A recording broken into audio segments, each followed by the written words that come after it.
Muito bem-vindos Welcome primeira to the first virtual.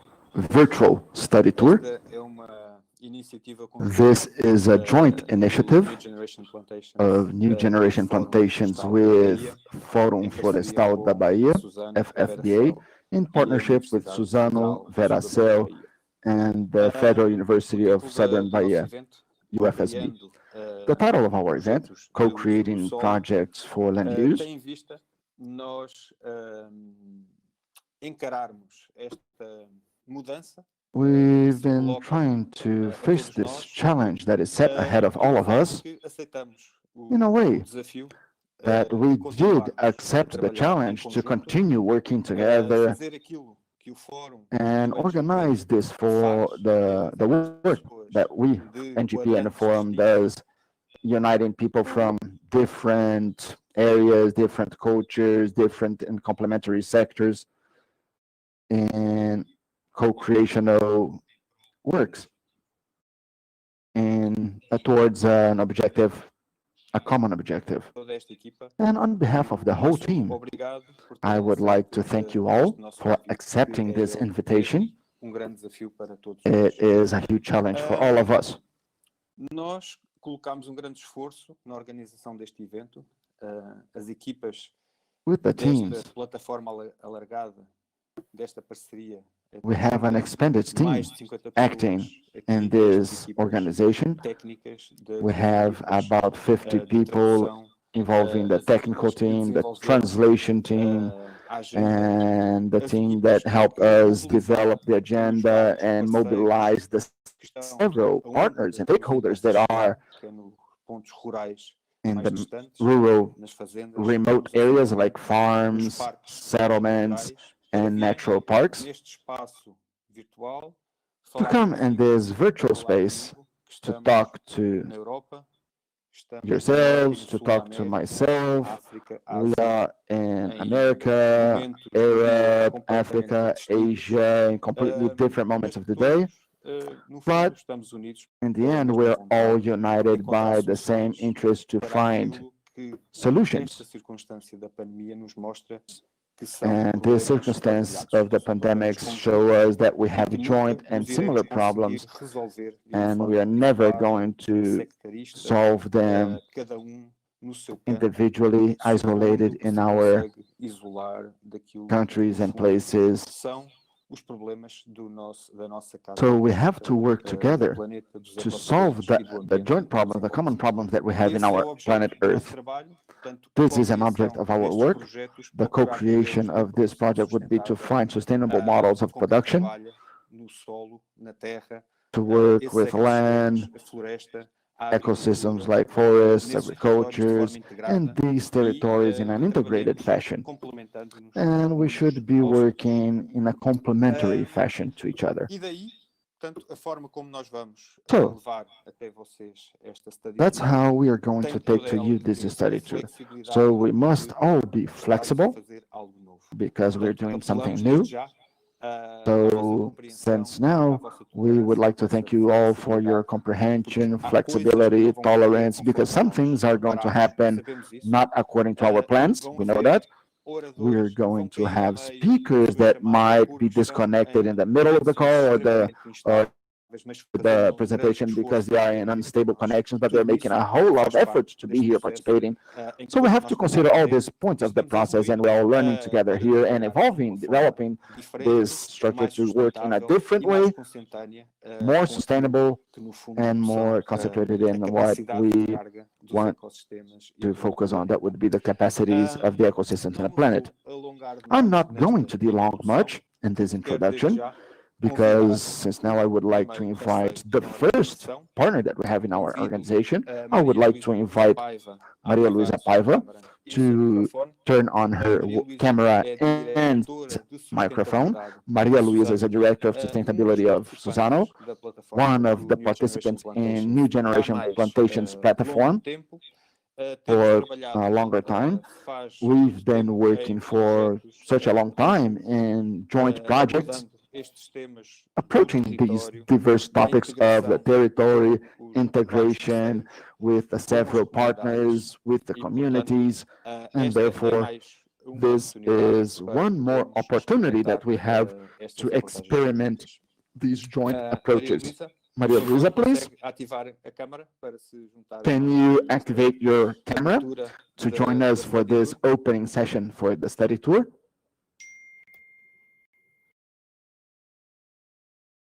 Oi? Oi? Hello. Welcome, Maria Luisa. Obrigada, Luiz. Thank you so much, Luis. The word is yours. The floor is yours. Well, good morning, everyone. I hope you're all doing fine, very healthy, and full of energy for the important discussions that we are going to hold during these 3 days of event. I accepted this invitation to be here in the opening session with lots of happiness because this is an extremely important event, mainly relevant for Southern Bahia region where Suzano is already present for several years with you. I thank Luiz Neves, and I also would like to thank Márcio Braga, the Executive Secretary of Fórum Florestal da Bahia. They are our great hosts and responsible for making this moment a reality. The forum is now completing the 15th anniversary of existence. And in this period of time, through dialogue, we try to approach the most fundamental issues for the development of the territory, and the conversation and discussions have never always been easy. Right, Marcel? Sometimes we had lots of conflicts in these discussions and debates. But I understand that if we are here gathered together because we could, in a genuine way, each of us in our own role, position, and we were able to establish a bond of trust involving all the interested parts developing solutions to tackle the challenges in Southern Bahia. I believe trust is a fundamental point that we achieved in these 15 years. Lots of work has been done. We achieved a lot of points, but we still have a lot to do. And I believe that this is always going to be done jointly. We must work jointly, and that's how we're going to achieve higher levels in direction to the solutions that could really be effective for those people and for our environment and our region. We know that we still have a lot to do, a long way to go, but the results of the work that we have been achieving up to now, this is the result that called the attention from Luis. Luis knows this very well. He's very close to what is going on. And he, as the head of NGP, he has the role of being the catalyzer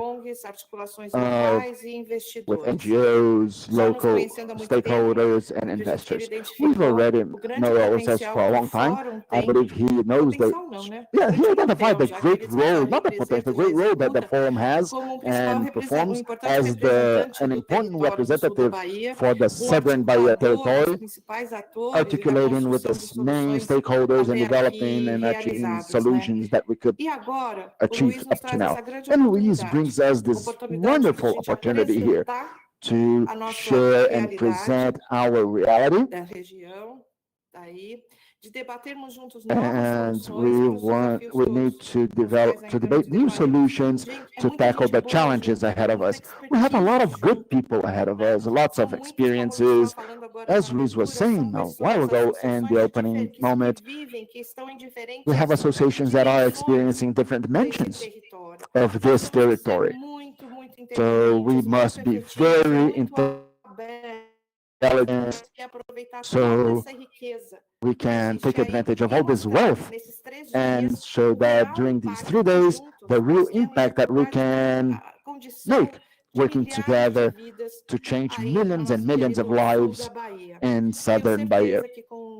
I'm sure that with so many good people here in these 3 days of the event, we are able to show the good work that has been done, but the whole potential that we still have and the quality that we have to achieve solutions. And I only wanted to close right now saying that, well, I'm very inspired to see Fórum Florestal da Bahia and NGP working together. Well, unfortunately, lots of times we see people and organizations that think that on their own, with their own methodology and their own investments, they are able to solve issues that are extremely critical and systemic and complex. I don't believe that only one organization will able to solve everything. The more difficult it is, we need to work jointly, and we need to accept that these interdependence of expertise, of spaces, if it's well worked on, we are going to have better solutions for the different problems that we face in Southern Bahia. Not only in Southern Bahia, but also in Southern Bahia. So I hope that we can qualify. I hope that we can give the opportunity for this new potential partner, and we have to know better our reality and the good things that have been done, the good solutions that were created, and the good people that we have. But we have to interact all of the parts and include different and new partners so we can take this project to higher levels. And to close, I just wanted to say that organize such a meeting in such a moment where our society and the world is going through a pandemic, I believe that it brings to all of us an extra responsibility. Everything that we're going to do here and continue doing must be a model or template that would inspire a lot of people. What is happening in some places, or what is going to happen in some moment, the reopening must be based on dialogue, on respect to the individualities, the empathy that we need between people, territories, states. So I believe that what we're doing here is that we have a responsibility to become another model of solutions for a world that needs to a new model and show people that it's possible to continue advancing, developing, but prioritizing people and the environment and involving them in the process, because they should be because they are the main objective of everything that we do. Thank you for the opportunity. I'm sure that the outcome of these 3 days will be one more milestone in the life of our territory and all of us that are here, and very proud of being part of this work. Once again, thank you, Luis. Thank you, Marcio, and I wish you all a wonderful work and a great event. Thank you very much, Malu. Inspiring words, and for sure, the forum and NGP want to be tackling this challenge, and we hope that we can continue working together in this way. Thank you for your support and the whole team. And with this inspiring words, this is the great moment to invite Renato Gomes Carneiro Filho, the manager of sustainability at Veracel, another partner that we've been working for a long time in the territory. Well, it was through Veracel invitation that in 2008, for the first time, NGP was in the region, and since then, we have always been working together. So, Renato, the floor is yours. Thank you very much, Luis. Good morning, everyone, participants of this study tour. I thank you hugely to participate in this opening moment of this important event together with Maria Paiva, Director of Stability for Suzano, and Marcio Braga, who is the coordinator of the Fórum Florestal do Sul da Bahia. Due to the adoption of protocols of prevention due to COVID-19, it was not possible to organize this study tour potentially as it was considered to happen, as it would be the best way to do it. But we are absolutely sure that this is not going to cause any losses on the debate, discussion, and the sharing of ideas and the exercise of solidarity, mainly to strengthen the institutional arrangements that we have throughout all of these years that we have been trying to strengthen. Right now, in this moment, I want to recognize the relevance of the contribution from New Generation Plantation, and that since 2007 has been producing with the support of lots of international companies and planted forests, academic institutions, and NGOs. The enhancement of the best practices of sustainable forests is to ensure the sustainability and a development of a more balanced world and a healthier world, mainly at this moment. I would like to highlight, Luis, your work, the work that Luis Neves Silva has been been doing as the coordinator and facilitator of this institutional debate and dialogue, and I want to stand out and greet and thank you for this meeting in this platform. I also want to highlight Márcio Braga's work, who is a coordinator for Forum Florestal in Southern Bahia, and I would like to highlight his role, the fundamental role of all the coordinators that are mediators and facilitators in this dialogue, involving companies and other institutions in the regional forums and also in the national discussion. We are very happy to have the meeting in platform NGP, WWF, and Forum Florestal da Bahia, considering the window of opportunities that will open for the exchange of experiences and cooperation, as being demonstrated in the agenda, by the agenda of this study tour that we're going to have in these next 3 days, with very important debates and exchange of experiences.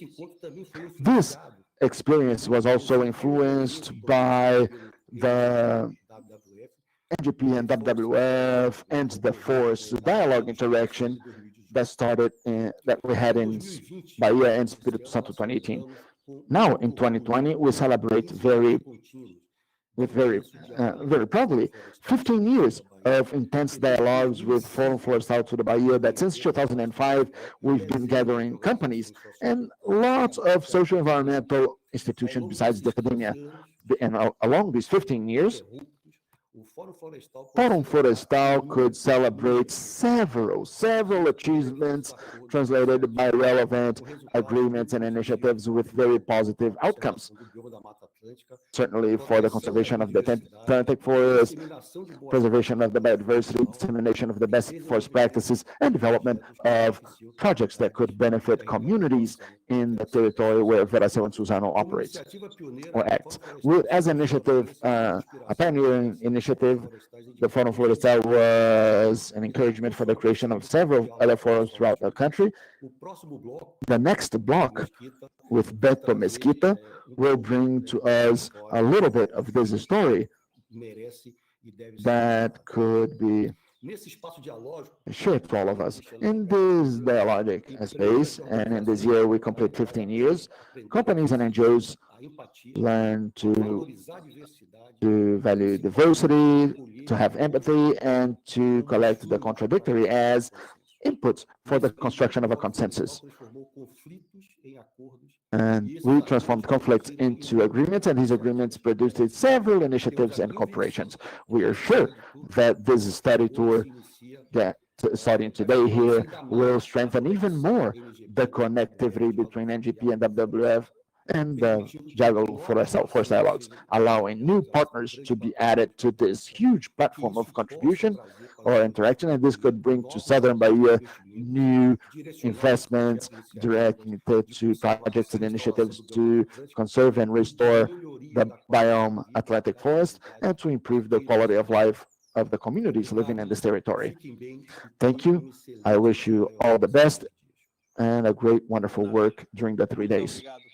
Renato, thank you so much for these opening words, especially for the scenario that you just gave us, and that's the exact message that we want to transfer. This is a process in construction. We're never going to achieve the final objective. We always have new challenges, but a lot of work has already been done. And what we're doing here with this study tour today would be another extra step, a very important step to go to a new phase, a new cycle, working together. But we also should value this very specially. All the work that has been done up to now should be valued specially. Thank you so much, Renato, for your participation. Yes, this is a legacy for all of us. Thank you, Luis. And this is the best moment that we have to invite Márcio Braga to activate his microphone and camera so he can join us for this moment. Márcio Braga is the Executive Secretary of Forum Florestal da Bahia, and therefore, if this study tour has two arms, we are the right arm and the left arm. I don't know who is who, the right or the left arm, but we have been... it has been a great pleasure to work with you, Márcio. We had a great alignment in our work that has And in a short period of time, we were able to work so well, and we could work with our opportunities in this special moment of life for this organization. So, Márcio, I pass you the word so we can also, so you can participate in this opening moment. So now the word is yours, Márcio. Well, I only have to thank you, Luis, and say that it's a huge pleasure to be working with you once again. And, well, I don't know. Well, we are a team now. And it might seem like a joke, but after so much work, we were able to organize the 32, and then the pandemic came, and we still decided to continue, right? Why not? And attention, well, stealing a sentence from Maria Luisa that she said in our chat, that would be, we have to make everyone understand that in pandemics, I was in Bahia. And then, well, that's what I've been constantly saying with the forum. We have to work together as partnerships. All the institutions, members of the forum, we have to work together, because together, I believe that we're all stronger, and this way we are going to achieve our objectives. Thank you so much for Maria Luisa kind words, Renato's words. They are all great partners, because they're always helping us. Suzana and Veracel as well. They are always incentivizing this partnership. And this is a very important word, a moment that we are now establishing. We are establishing a partnership. We are establishing projects and developing projects together. And I believe that we're going to be able to do even more. Yes, the forum must be a relevance in the region where it acts. It is growing, it's expanding, and we're going to continue growing. We're going to continue developing and working hard with lots of dedication involving the whole team. I also would like to thank everyone that helped me develop this event and organize this event. It's something new for all of us. It's a brand new initiative for all of us working in this event. And as Luis has already said, well, some problems might happen here and there. I hope you all comprehend and understand these problems, but we try to make the spectators and participants to have the best experience possible with this team, the presenters that will be sharing projects, they will sharing their ideas and regional relevant ideas, the celebration of the 15th anniversary of the forum. We have regional producers as well. And well, I don't know what to say. This construction was very good. It was a very interesting process. I'm very proud of everyone, and I'm proud of myself for being here as well. That's right, yeah. Well, so without belonging much, please pass the word back to you. Wonderful. Let's continue. Let's rock. Okay, Márcio, thank you. And this is a moment where we are going to have a round of applause in this different circumstance. I would like to applaud the three speakers here that helped me open this study tour. Now, very quickly, I will like to share some tutorials, some information of our event. This information, you could see them in our agenda and the materials sent to the participants. But as we're having this broadcast in an open channel, YouTube, we have participants that were not registered as well. And I would just like to give some hints here. We're going to have two moments, different moments in study tour. One is equivalent to the plenary, and that's what is being broadcasted on live stream on YouTube. Two channels are being broadcasted, one for Portuguese and one channel for English with simultaneous translations. In these sessions where we live stream on YouTube, the interaction with the participants, please, should happen via chat box. where you could be adding your remarks and questions to this chat box. In the agenda, we have some specific moments dedicated for the Q&A session, and we have our team that are going to be monitoring your questions. And when we have the moment, the Q&A moment, we're going to have a selection, a filter of these, like real life. It's difficult to answer all the questions, so we're going to be selecting the main questions to direct to the moderator and the speaker. There's another moment which is very strong and specific for our study tour, is that we encourage and we incentivize the work in small groups, establishing connectivity where everybody would have the opportunity to contribute and to express themselves.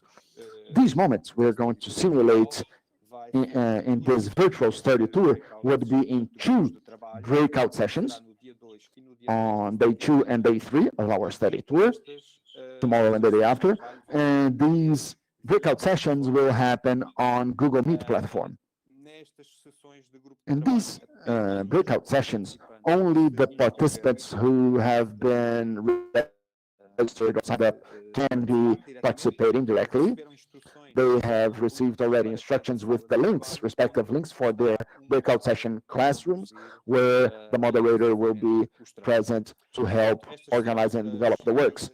So these are the main instructions. As Márcio has also emphasized, we are going to have participants in different situations of reality. So we hope to have a wonderful comprehension of everyone, because we might have a delay, we might have connectivity problems in audio or in the camera. So this is part of a virtual event which tries to involve people in different places and remote places, giving their best contribution and efforts to be online here with us. That this is part of our adventure, and once again, I would like to thank you all for being here with us. Well, I'm going to quickly give an explanation of the agenda for these 3 days. So we have split the 3 days in 6 sessions. After the opening, we're going to have a celebration of the 15th anniversary of Fórum Florestal da Bahia. And it's with lots of pride and happiness that new generation plantations could bring to this the forum to this moment, special moment. Bahia has always been a very important region for all of us to work in. Since 2007, 2008, we've been working together with the territory. So it's a very important fact for us to be in this moment right now. So congratulations to the forum as well. The second session that will take part today will be dedicated to the topic of the communities. We're going to have lots of community leaders, indigenous leaders, local community leaders, fishing community leaders, settlement leaders that will be online with us, contributing with a presentation. We prepared this a little work, and they're going to, you guys can make questions and remarks via chat box to these leaderships that will be participating in this second session. Tomorrow, the second day of our study tour, we are going to start with session 3 that will be dedicated to the rural producers. Here we are going to have the rural producers, like agriculture producers, livestock producers, silviculture producers, and representatives of the Public Prosecutor's Office or the Department of Public Prosecution.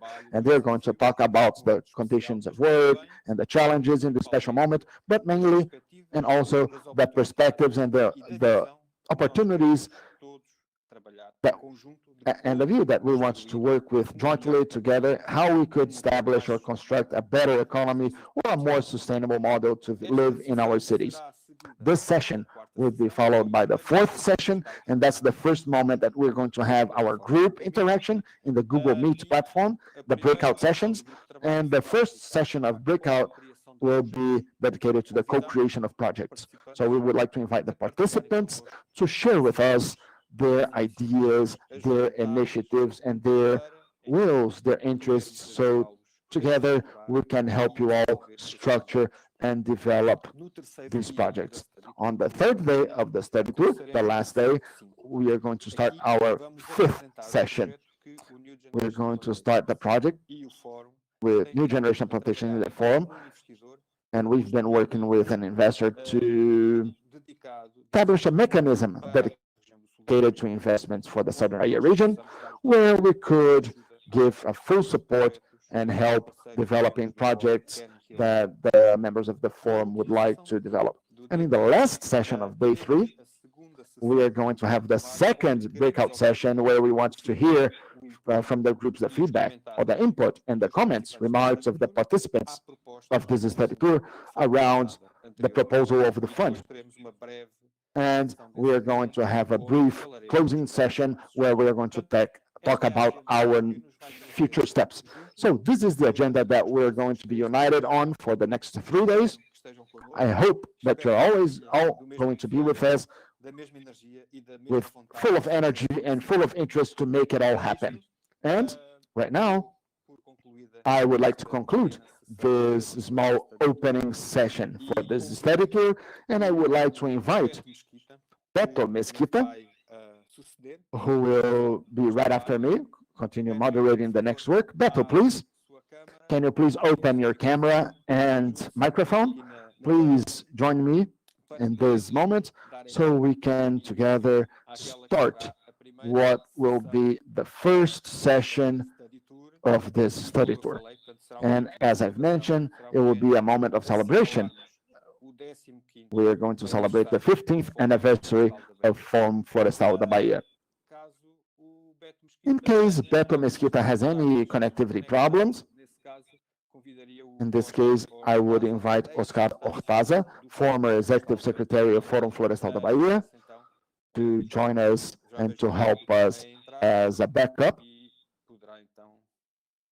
So now I see Beto Mesquita joining us, and he can continue with this work. Welcome, Beto. Good morning, Luis. Good morning, all of you. Is it working? The connectivity is working? Let's try it then. Well, I wish you all a wonderful day. First of all, I would like to thank for the invitation to be here and this opportunity to be moderating this first moment and this first session. And in 2005, I used to work for Bioatlântica Institute, an organization that had a main office in Rio de Janeiro, here in Rio de Janeiro, where I am right now. And also, there was an office, a project office in the city of Porto Seguro, Southern Bahia. And we had a partnership. The Bioatlântica Institute was composed by a group of organizations from the civil society and a group of companies. Among them, company Aracruz Cellulose.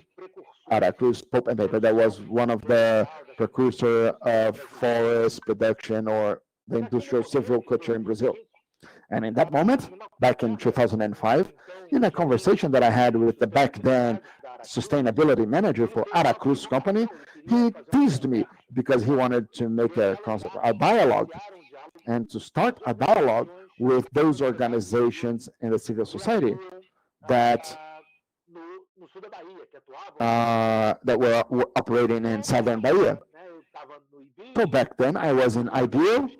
My friend François Timbers was in Flora, Brazil, and now he is in WWF.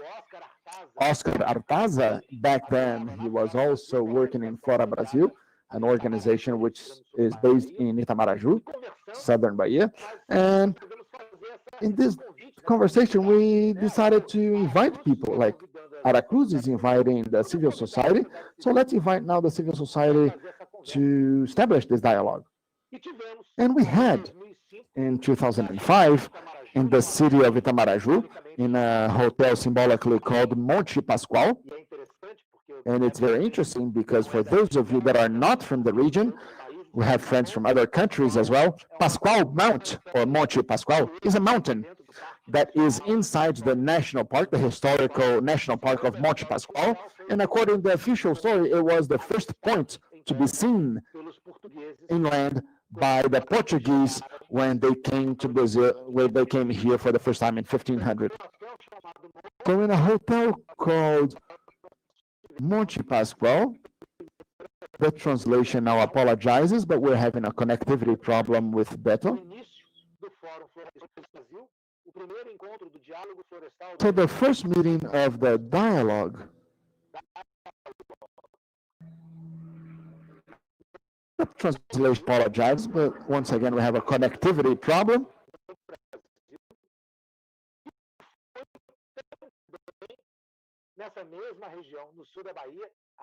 And in this same region of Bahia, the translation apologizes, but Beto's connectivity is not very good.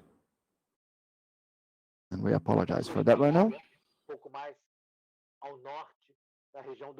Santa Cruz Cabralha is a little bit more to the north, so Monte Pascoal.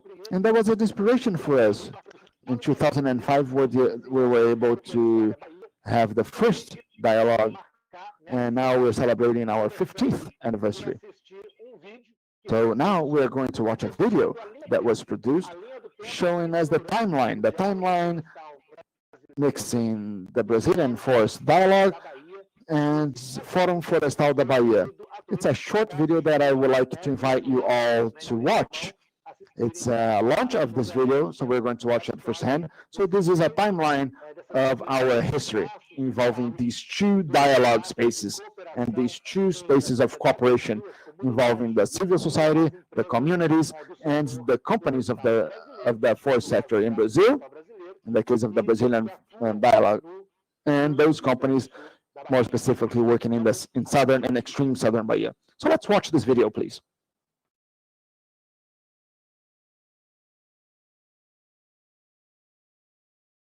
Em 2005, criação do FFBA e DF Nacional. Plantios em larga escala de eucaliptos no sul da Bahia provocou o surgimento de conflitos pelo uso da terra e dos recursos naturais. Surge o Fórum Florestal como mecanismo de resolução destes conflitos. 2006, Acordo Fomento Florestal. O primeiro conflito trabalhado pelo Fórum Florestal foi a revisão dos plantios de eucalipto em terras pertencentes a fazendeiros, com o objetivo de introduzir nestes plantios as melhores práticas socioambientais e padronizar a silvicultura na região. 2007, lançamento Iniciativa Mosaicos Sustentáveis. O Diálogo Florestal foi uma iniciativa pioneira no que se refere a criar espaços onde você pudesse juntar representantes do setor empresarial e ambientalistas, organizações da sociedade civil, para conversarem sobre os seus conflitos, para conversarem sobre as suas diferenças. Criação do Fórum Rio Grande do Sul. 2008, criação do Fórum São Paulo. Criação do Fórum Minas Gerais. Criação do Fórum Espírito Santo. Criação do Fórum Rio de Janeiro. Criação do Fórum Paraná Santa Catarina. 2009, Acordo Mudança da Rota das Barcaças. A Rota das Barcaças que transportam celulose entrou em conflito com pescadores artesanais, o que motivou o acordo de mudança da rota. Acordo Exclusão da Silvicultura em áreas de cacau Cabruca. Começamos a ter a percepção de que ambas as partes tinham interesse no desenvolvimento econômico, no desenvolvimento social e no desenvolvimento ambiental. Acordo Afastamento de Núcleos Urbanos. A proximidade dos plantios das residências dos moradores de vilas e povoados impedia a manutenção das atividades agrícolas. Isso motivou esse acordo com o objetivo de formar cinturões de produções de alimentos. 2010, criação do Fórum Piauí e Termo de Compromisso. Lançamento do primeiro caderno do diálogo com o tema Água e Silvicultura. Após o lançamento deste caderno, o Diálogo Florestal publicou outros 8 cadernos abordando diversos temas relevantes. 2011, criação do Fórum do Mato Grosso. Acordo Afastamento de Infraestruturas Comunitárias. Para que o diálogo se consolide, uma das coisas fundamentais é fazer o monitoramento dos acordos que foram decididos no coletivo. Acordo de congelamento de plantios. Nos municípios de Alcobaça, Mucuri, Caravelas e Nova Viçosa, os plantios de eucaliptos ocupam uma área superior a 45% dos seus territórios. Hoje eu vejo algum risco com já uma contingência mais atual de algumas empresas ou de uma das empresas estão pensando em recuar em relação a alguns dos acordos. 2012, acordo afastamento do litoral de Mucuri. O litoral do município de Mucuri possui grande beleza cênica, porém os plantios de eucaliptos ficavam muito próximos à praia. O diálogo florestal brasileiro é um exemplo para o diálogo florestal internacional. Elaboração do documento sobre o Código Florestal. O Brasil debate o novo Código Florestal e o diálogo participa ativamente deste debate. 2013, acordo exclusão de compra, plantio e fomento na Costa do Descobrimento. Os municípios da Costa do Descobrimento, Porto Seguro, Santa Cruz Cabralha e Belmonte possuem restrição de plantios para a empresa Veracel em sua faixa litorânea. Isso motivou a elaboração deste acordo de forma que essa restrição fosse extensiva a outras empresas de papel e celulose. Acordo de segurança em estradas de terra de acesso ao litoral.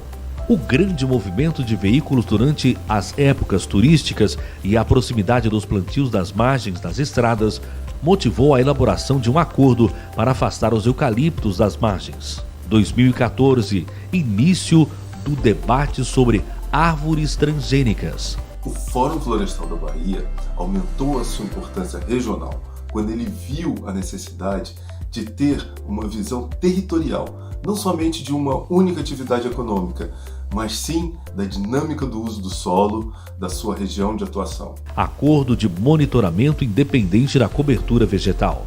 2015, lançamento da coalizão Brasil Clima, Florestas e Agricultura. 2016, realização do primeiro diálogo do uso do solo em Santa Catarina. 2017, planejamento estratégico do FFBA. 2018, diálogo Plantações na paisagem na Bahia. Oficina de reposicionamento estratégico do DF. 2019, inclusão de órgãos governamentais, realização do diálogo do uso do solo na Amazônia. 2020, fechamento do convênio de cooperação técnica entre FFBA e a Universidade Federal do Sul da Bahia. Sempre tivemos a convicção que o diálogo é o único caminho para a transparência e resolução dos desafios para o nosso território. Muito bom participar desse momento. São 12 anos que eu colaboro com vocês e espero continuar por muitos e muitos anos. Vida longa ao Fórum Florestal. O Fórum Florestal da Bahia está de aniversário. Cumpriu 15 anos de uma caminhada exitosa, pois tem trazido resultados concretos que mexem com a vida das pessoas. Parabéns, Diálogo Florestal, parabéns, Fórum Florestal da Bahia. Que mais 15 e muitos anos venham.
Well, so we're back.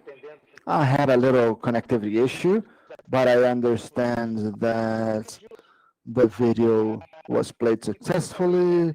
And as I've mentioned, in this 15 years, I remember mentioning about Aracruz cellulose. Aracruz became Fibria. Fibria was incorporated by Suzano. And lots of things happened, as we could see in this video. And to remember a little bit of these, some of these stories, we're going to split the next two sessions. First, we're going to listen to the executive secretary of those ahead of the forum.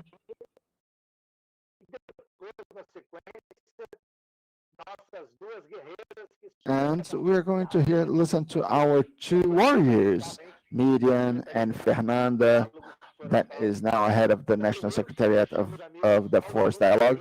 So I would like to invite our friend Paulo Dimas Menezes, who was the first Secretary of Fórum Florestal da Bahia, Oscar Artaza, which took turns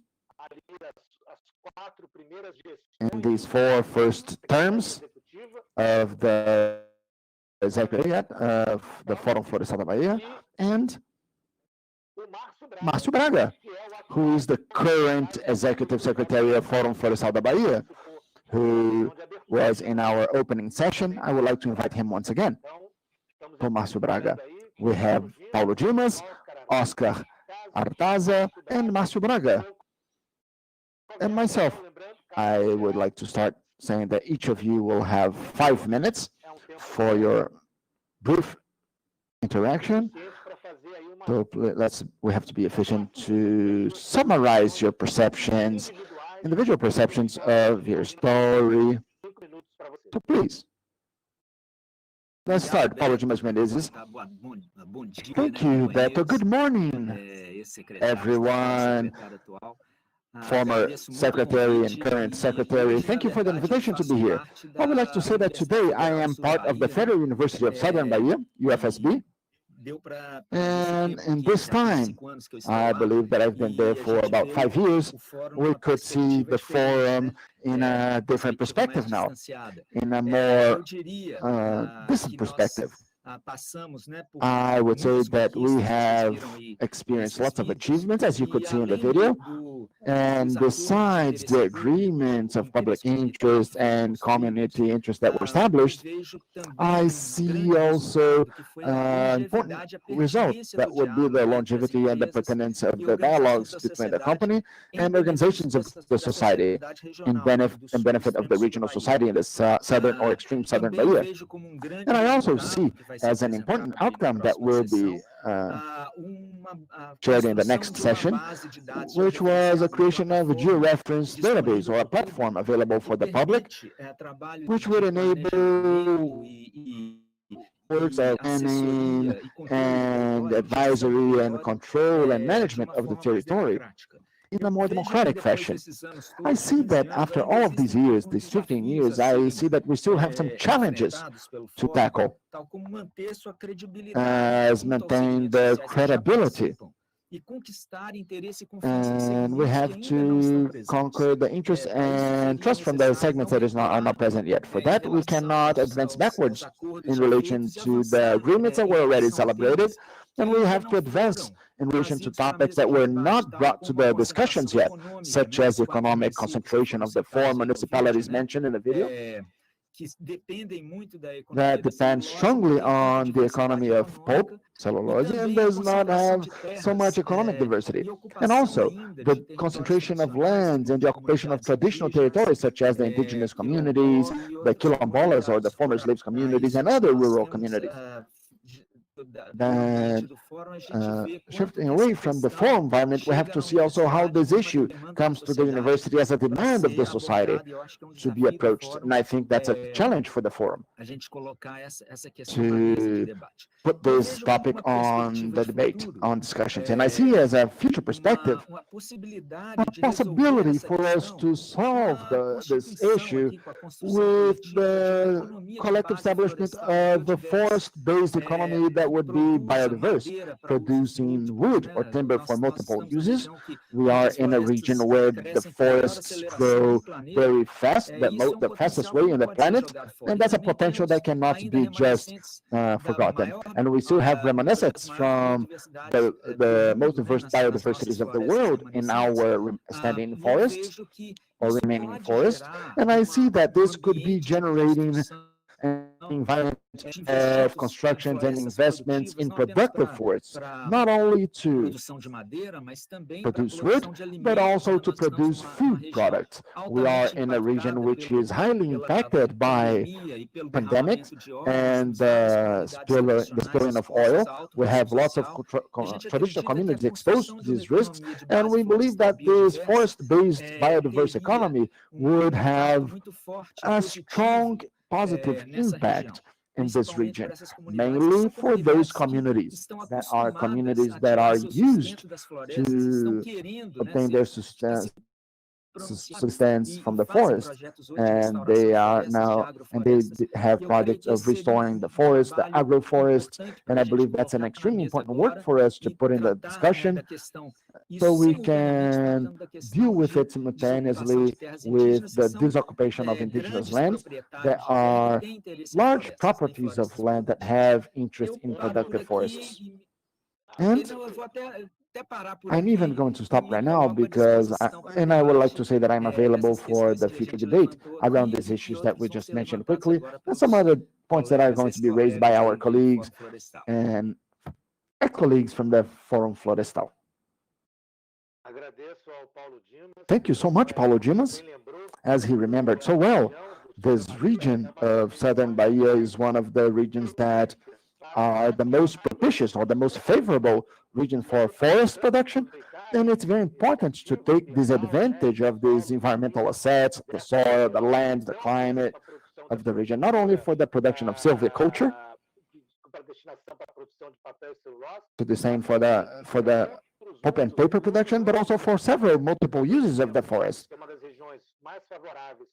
As at the same time, it's the most favorable region for forest production, but it's one of the most biodiverse regions and the richest in biodiversity in our planet. So let's continue our session now. I would like to invite now Oscar Artaza to share with us his experience around these 15 years of challenges for Forum Florestal da Bahia. Oscar, 5 minutes for you now. Good morning. Good morning, my dear friends.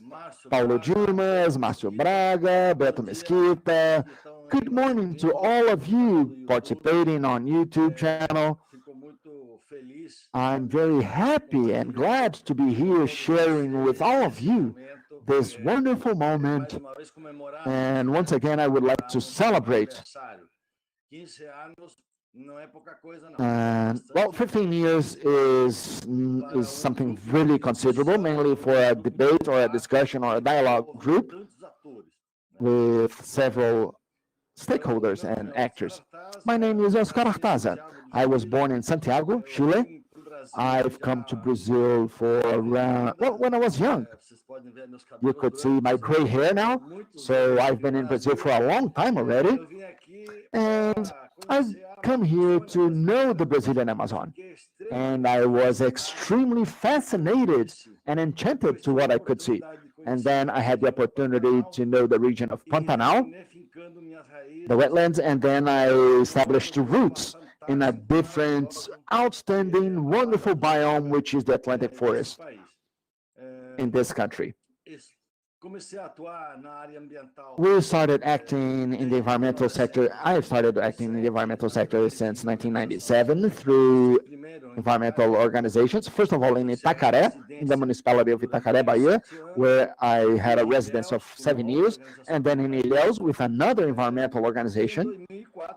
And then in 2004, as Beto remembered, I changed my work to Southern Bahia, where I started working with the environmental organization Flora Brasil.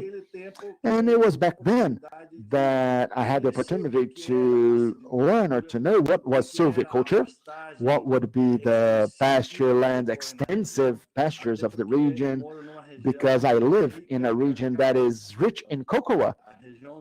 The region where I currently live is the region called, or referred internationally to, due to the agroforestry production of cocoa, the cocoa called Cabruca cocoa, which is a forest system which is extremely rich, wealthy, and biodiverse. So that was the moment that I had a wonderful experience with the activities of the region. I worked for several years with the project and the social environmental development. And in 2005, I received this invitation and this challenge to sit together and dialogue with what we considered to be one of the main enemies for sustainable development. And then we started understanding that there were lots of opportunities and we had lots of positive issues in silviculture,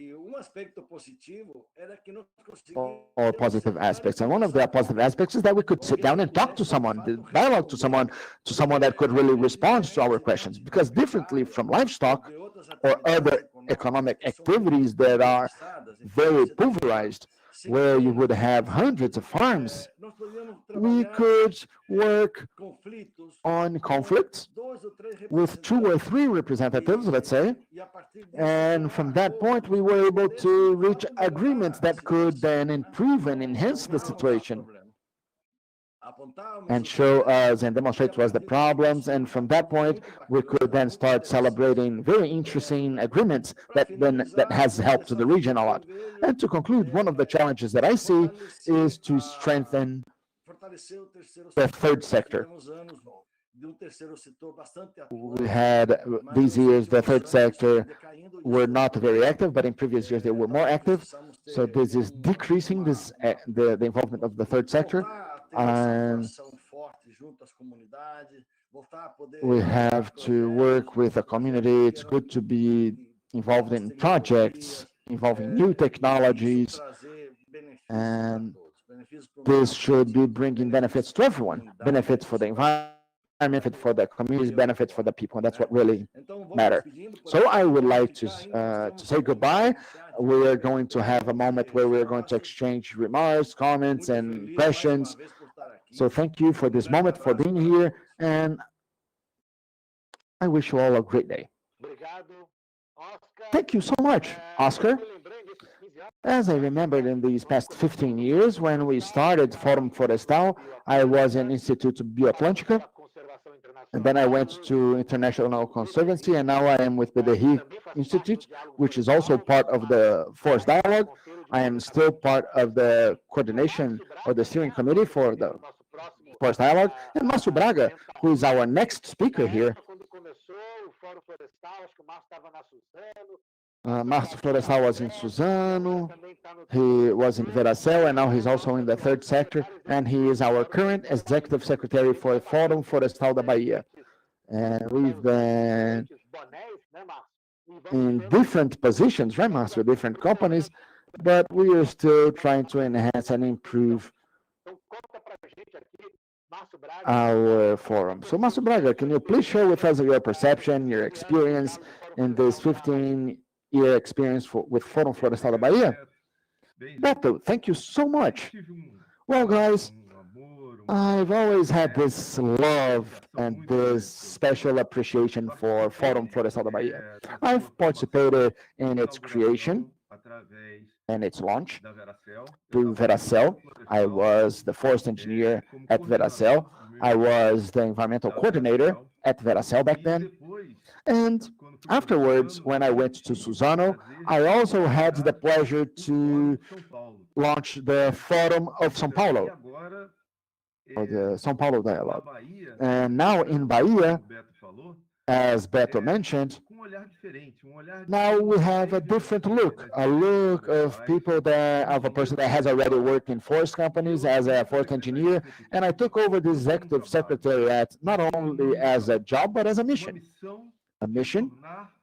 to make the Bahia Forum a regional reference. And I have this in my mind, in my mindset. I will be able to do so. I will do my best, but I cannot do it alone. I cannot do anything alone.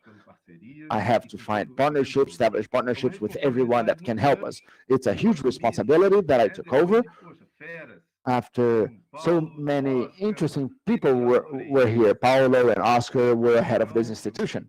So I felt this huge responsibility, but I had a mission to follow. And this mission, I'm fighting for it, I'm running after it. Day and night, when I wake up, I have this objective and I sleep with this objective in my mind. And I believe, once again, that together we're going to be able to do it. This has been an outstanding experience to be ahead of the forum, to be in contact with the communities, with the indigenous communities, with the family farmers and regional leaders, and also with the representatives of the companies. We have to fight for the best always. The political problems that our country is going through, and I think our region must be better structured, and it must be a reference. And that's what we are striving for. We are striving for this region to become a reference in social justice and environmental conservation. And the forum has a very important role in this process, because for several years, through dialogue, the forum has been kept standing. And during this period, when I took office, I understood that some people were lacking. We were lacking some people. So we needed to include the academia. We now settled a partnership also, or a technical cooperation with the Federal University of Southern Bahia, UFSB, which Paulo is part of. And we included the governmental entities as well. We have 3 national parks in this region here, and some other enterprises that need environmental licensing as well. And we've been going an incredible response in this participation. This participation has been outstanding. And that's how I see the forum. I see the forum as a regional reference, and everybody working together.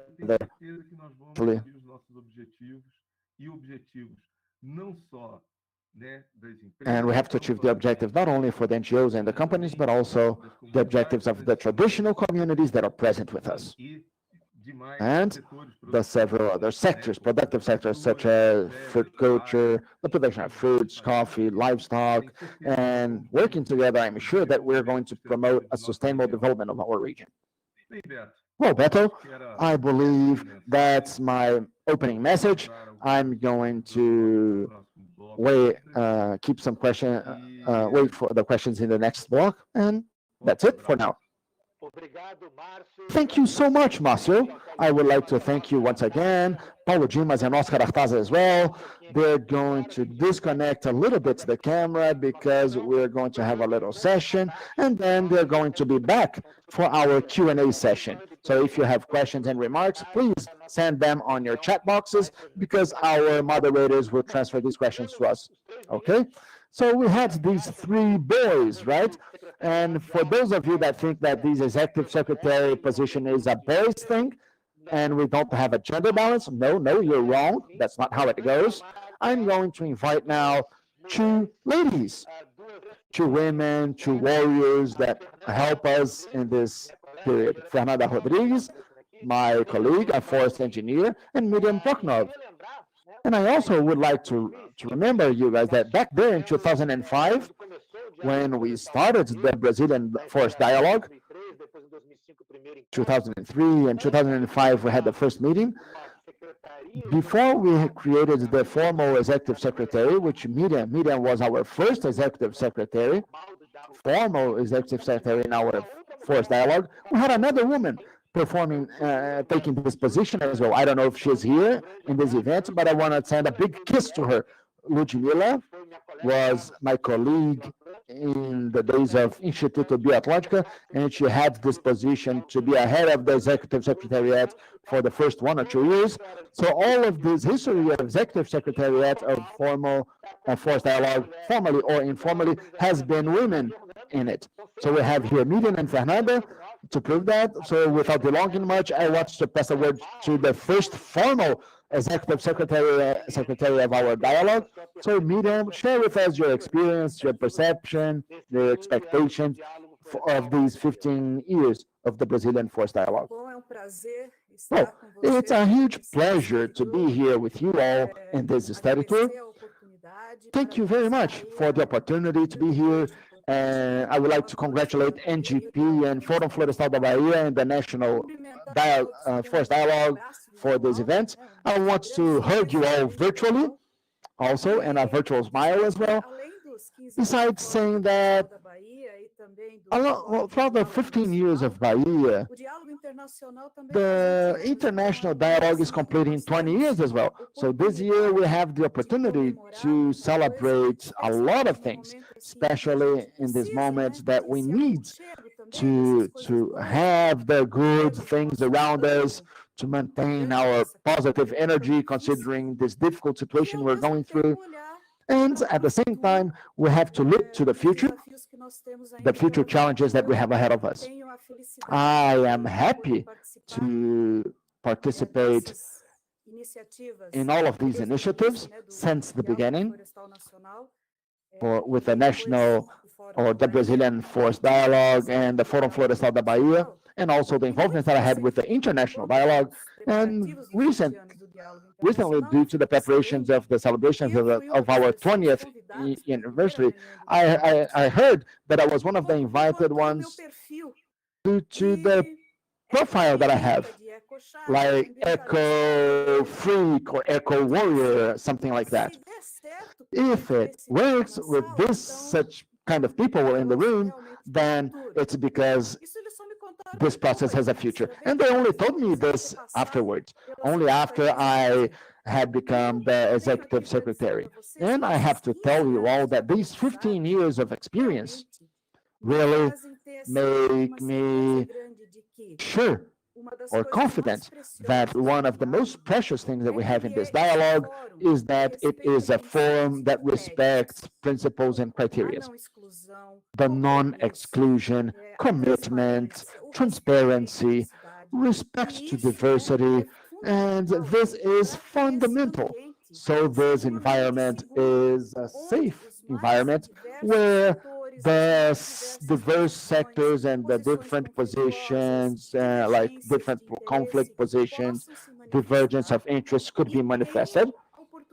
And we still have the opportunity to establish a consensus. So this, in my opinion, is the foundation of this dialogue, and it's one of the reasons that we have this long-lasting initiative for such a long time. I believe that due to this, we were able to create and settle the agreements and the commitments, as it has already been said by those that were here before myself. It's fundamental, the monitoring of these agreements and commitments, because we must always bear this in mind in the national dialogue to see if what we agreed on, what we decided is really working. So the dialogue is even stronger as an initiative that has a very important role in this society. And this experience that we are going to have now during these 3 days, with the opportunity to look at the territory and to think about the territory, we have to go beyond our views and our areas, because this is the challenge of the future. Look to the territory, and in this initiative, that would be the land use dialogue, we usually say that it should be a dialogue with a look of a drone and the precision of a dragonfly, because we are looking from up high to this complexity and diversity of the territory. And the forest dialogue could bring opportunities, not only for this debate at a territory level, but it is a model, so other sectors could be applying this methodology as well. And I believe that we still need to do this. We still need to encourage other sectors to be involved with the forest dialogue and our discussions and debates, but also that it should be applied as a tool in other sectors, encouraging dialogues and debates in other sectors as well. Because in my view, considering the moment that we're going through, our level must be higher. Our challenges are not going to be easier. They're becoming more difficult and more complex. And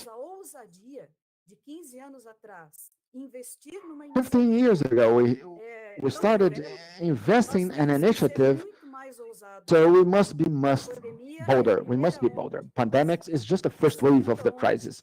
The second wave of crisis that we are going to tackle would be economic recession. But the main wave, or the main crisis that we must fight against since now, would be the climate crisis. And models such as this dialogue would be fundamental to exist. I still believe in sustainable development, but we must definitely be activists for this future. Experiences such as this dialogue will be fundamental, and I am here completely available to continue working with this beautiful, wonderful community where I made so many friendships, special friendships, and beautiful experiences. Thank you very much. Thank you, Miriam. It's always a huge pleasure to hear you, and I would like to remember this before passing the words to Fernanda. Right afterwards, we're going to have a Q&A session. And those of you that want to make questions and remarks, please send these questions and remarks on the chat box of YouTube. So you can send these questions on the chat box and the moderators will send the questions to us. My dear friend, Fernanda Rodrigues, I believe you have been with us for over a year, right, Fernanda? Right now? Yes, over 1 year. You had your baby in this period of time, lots of challenges. So how do you see this experience, Fernanda? And how do you see the 15 years with this more recent look? And what do you see for the next 15 years of our forest dialogue? Good morning and welcome to our event.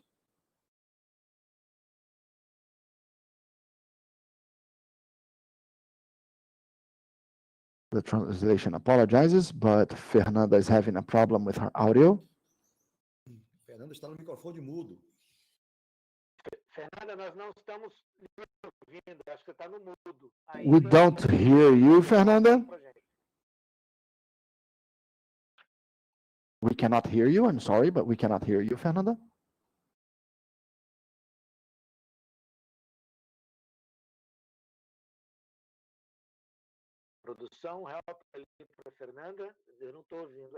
Can somebody tell Fernanda that she's not being heard? We cannot hear her.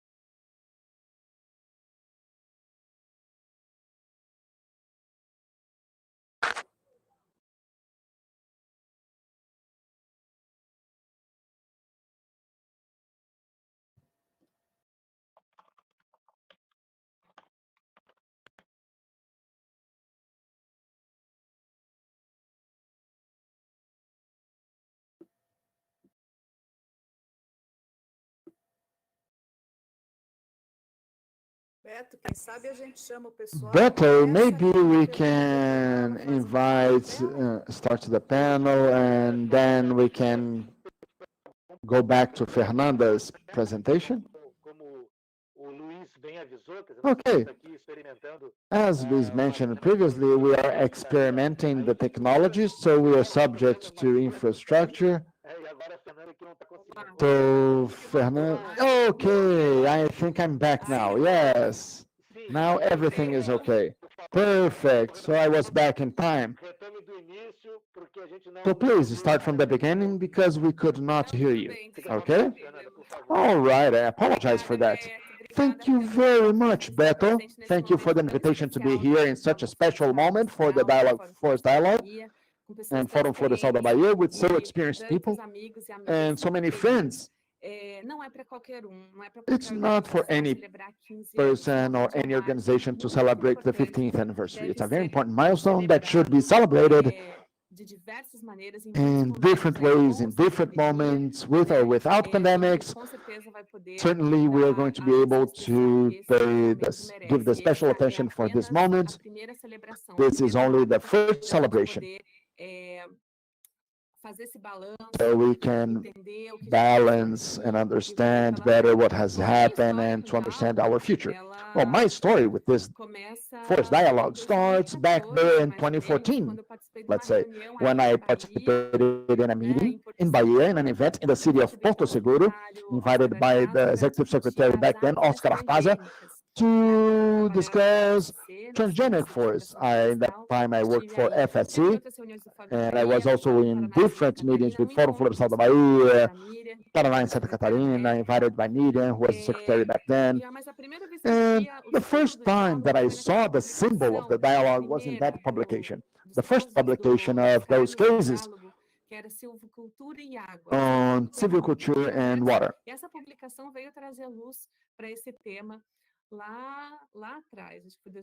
I believe we had this discussion started in 2008, 2009, if I am right. And back then, 2005, when everything started, I was a forest engineer, recently graduated, going to the state of Acre after the Chico Mendes ideal, and I wanted to work for the conservation of forests.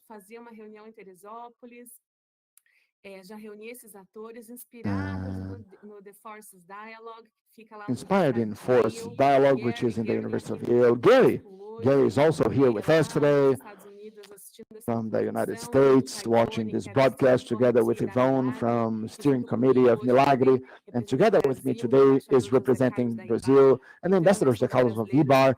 We are 3 Brazilians in this international dialogue, in this broader group of the Steering Committee, and certainly they are enjoying to see these visions.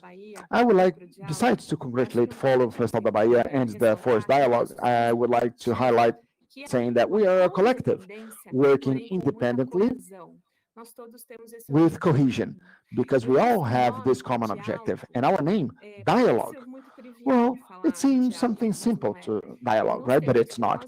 And in these moments that we're going through, dialogue is even more important. Remembering that dialogue is not just speaking on my own and somebody else has to hear me. No, we must have an active listening, we must exchange the information, and even more than that, we have to establish this joint or collective construction that has been done in the territories. So in the state of Bahia, Minas Gerais, Espírito Santo was a forum that was reactivated recently, Paraná and Santa Catarina states, São Paulo, Rio Grande do Sul state. Recently, we've been in the Amazon with the land use dialogue. So dialogues is spread out the whole country, taking these principles that Miriam mentioned really well, that are the values, that are, in my opinion, that's what is the most precious in this collective. These are the golden rules, I would say. Fórum Florestal da Bahia plays a very important role in the territories, just like the other forums, to be this platform.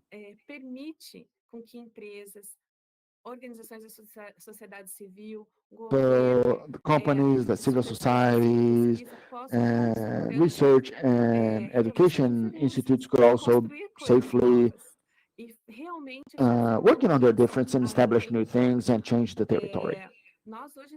We today, thinking a bit on what is still to come ahead in the future, well, we have a strategic planning for 2022 that is the fruit of interaction with all the forums that started in 2018. We have these collective objectives for the whole country, for the whole Brazil, and if we are able to achieve these goals and these targets and objectives, certainly we're going to be in a country or in a planet, in a better territory. So we want to concentrate on the conservation of nature. So last week we launched a public call to receive success cases of in this relationship with the society and the forest sector, or the forest sector with society. And I invite you all to participate, and I will put on YouTube chat the link so you can register these good practices that we want to involve other sectors, inspire other sectors in this dialogue on land use. And we are going to do this in several territories of Brazil, as we already did in the past in Santa Catarina state and in the Amazonas state, with leaderships of international dialogues in other places around the world as well. We want to expand the reach the scope, and we want to be more present in the Amazon. Atlantic Forest is extremely important, it's the genesis of all, but the participants of the dialogue want us to focus more in other territories as well, dialoguing with other organizations and spreading this practice and this wonderful experience that certainly is a good example for several sectors. The proof of that would be the creation of this coalition inspired in the dialogue's work. The academia certainly has a very important role in this, the universities, the research centers, and we are working together to strengthen the work of the regional forums and the dialogue as a whole in Brazil. And we are also an example around the world. Brazil has this strong dialogue. We have an initiative in Chile, but we are the main initiative in national aspects for the international dialogue. We are a reference, and we're going to continue working together to continue expanding this dialogue and make it reach even more expressive outcomes. Congratulations to all of you from Bahia that has worked so hard for these agreements and achievements. Congratulations for all of you part in this forest dialogues along the 15 years, and I hope to have another 15 years ahead of us. Thank you, Fernanda. I'm going to leave my video closed, so please stay there, Miriam and Fernanda, because I now would like to invite back Paulo Dimas, Oscar Artaza, and Márcio Braga to join us. I'm starting to receive the questions here, so please send your questions, send your remarks on YouTube chat box, and the moderators will send these questions and remarks to us. So I'm going to start with this first question to Paulo Dimas, but we can also, the participants can also, or the speakers can also comment on it. The question is, how do you visualize this change in the management in silviculture so we could privilege other bioproducts in the forest? How do you see this transition towards the new model of production? Well, in fact, we have already tried in these 15 years, we have already tried to put the companies as protagonists or stakeholders, and I believe that these companies offer us a very interesting model that would be to encourage the forest production, and we must find ways to finance this model, not in the land of the companies. I think that we should start with the tree producers, and also we should involve the communities like the indigenous communities and the quilombolas, which are the former slaves, and the territory of small producers. I believe that this investment should have a new profile. I don't believe that the companies will change their main product, which is pulp. So what I believe that we should do is take advantage of the model that was created to encourage these forest models and find funders, finance to implement these forests in other properties. We have 60% of this occupation only in southern Bahia with pastures, and most of these pastures are degraded pastures with low economic return. And we have a lot of large extensions of lands under control of settlements, agrarian reform settlements, and indigenous people. I believe these are the places where we should start offering a model which is more profitable, and start talking about this. For example, livestock, we could have an agreement with ranchers, the livestock producers, to put water fountains in the higher region. For example, those of you that don't know the region, we have plateaus, and we have deeper regions or valleys that are difficult to have an economic activity. And all of these valleys could become forests and productive forests, while the livestock part would be in the higher areas. We just need to take the water to the higher areas, and instead of letting the cattle down to the rivers. Well, that's just an example. We must have an institutional arrangement which would allow us to have the expansion of forest out of the company's lands, I would say. Thank you so much, Paulo Dimas. Any comments about this point? Well, I have another question that I'm going to transfer to you guys, because then we can associate the two questions, relate the two questions. The question is, when are we going to have, in fact, the distancing of monoculture from the villages, settlements, rural communities, as we could see in the video? So we have also this point being raised, this question being made, and we can try to interact the two questions, like the distancing aspect and the better use of other areas. So, Márcio Braga, media, would you guys like to mention about it? Well, let me just make a comment, a quick comment here. The biodiversity. Well, it's important to remember, right, guys, that the territory in southern Bahia is a territory which had a tardy occupation, a late occupation. It was forest up to 1945 or 1950. We had a massive volume of native forest or Atlantic forest in the region. Even though Beto remembered us very well, the first contact of Portuguese and the original habitants was here in this territory, Porto Seguro, Cabralha, and the process of occupation was kind of late. So we have a territory which is extremely fertile for producing forests, and forests that are biodiverse, by the way. So this is a challenge that was established for the Forest Dialogue, Forum Florestal, since the beginning. So how could we improve the forest diversification? How we could be exploiting other cultures besides the eucalyptus monoculture, using these funding mechanisms of low carbon agriculture, where you could be working on livestock, agriculture, and forest in the same technological package, but always with a special look to try to diversify the forest aspect due to the viability of the territory, the feasibility of the territory to produce forests. We are one of the most fertile areas where the forest grows the fastest. So that's a very important point. And we have communities, not only the indigenous communities, but we have communities that live, and I establish a link to the second question now. We have indigenous communities and we have non-indigenous communities that live very close to each other, very close to the eucalyptus, and they could start producing biodiverse forest areas.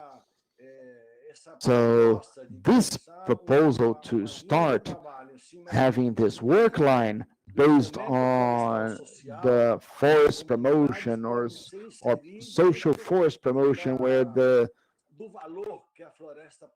we could add more value to the forest being produced, not only economic value, but also environmental value and the value of producing water and several other values that are associated to this forest coverage, extensive forest coverage. I don't want to belong much. I pass the word back to my other friends, speakers that are here on this panel. I just want to make a comment or give a contribution. I want to remember that the extreme southern Bahia, we have a platform of family farming with several settlements and indigenous villages that have several families. And a good model would be the association of family farming with agroforestry systems to produce wood, fruit, timber, fruit and non-timber products as well. And also beekeeping, honey production or beekeepers activities. Well, I have a comment to make, Beto, before we close the session. A quick comment. Please, Miriam. Well, in relation to bioeconomy, what has been said here, well, the multiple use of the forest and different uses that we don't even imagine about, would be a solution or an important solution that we need to work with to fight against those crises that we have already mentioned. And considering the aspects of being bold, I also would like to tease everybody in this panel, because saying that we have inside the forest dialogue the privilege to experience or to interact with companies that have very serious social, environmental, and sustainability commitments. And the programs, considering all these dialogue that we've had, and that's a very good example for other companies and other sectors. But maybe a very important debate and discussion would be, at a company level, would be to think about what would be the profit rate that they would have available to invest in the implementation of sustainability. That's a little bit different of what we have nowadays, of social and environmental programs that exist that are already part of the budget, the regular budget of the companies, which is already thought on the companies. But I understand that considering the challenges that we have ahead of us and the higher level that we must have, we should include all of those aspects as well. Companies being more committed in applying a percentage of their profit through profit in the establishment and the strengthening of sustainable development. Thank you very much, Miriam. So I will pass now to the last comment. Well, before going to Dimas, let me just make a comment about the second question, Beto. I believe it came from a participant that observes in the video this distancing issue. Well, let's clarify this distancing. The distancing is already happening. The distancing is a legal demand. Of course, that for the forum, the forum is very important for that. If there is a point where someone in a community sees the needs for a distancing of eucalyptus plantation of a community or a structure like a school, please communicate to the forum, because that's a channel that we have, and then we can work together with the companies. So that's why the forum exists. Well, we see the distancing. We have very good example of distancing. We have productive lands in the remote areas. That's a work with Fibra started and Suzano continued. So I believe it's very important if we have someone that still considers more distancing, please get in contact with me. Get in contact with the forum of the region. And that's the essence of the forum.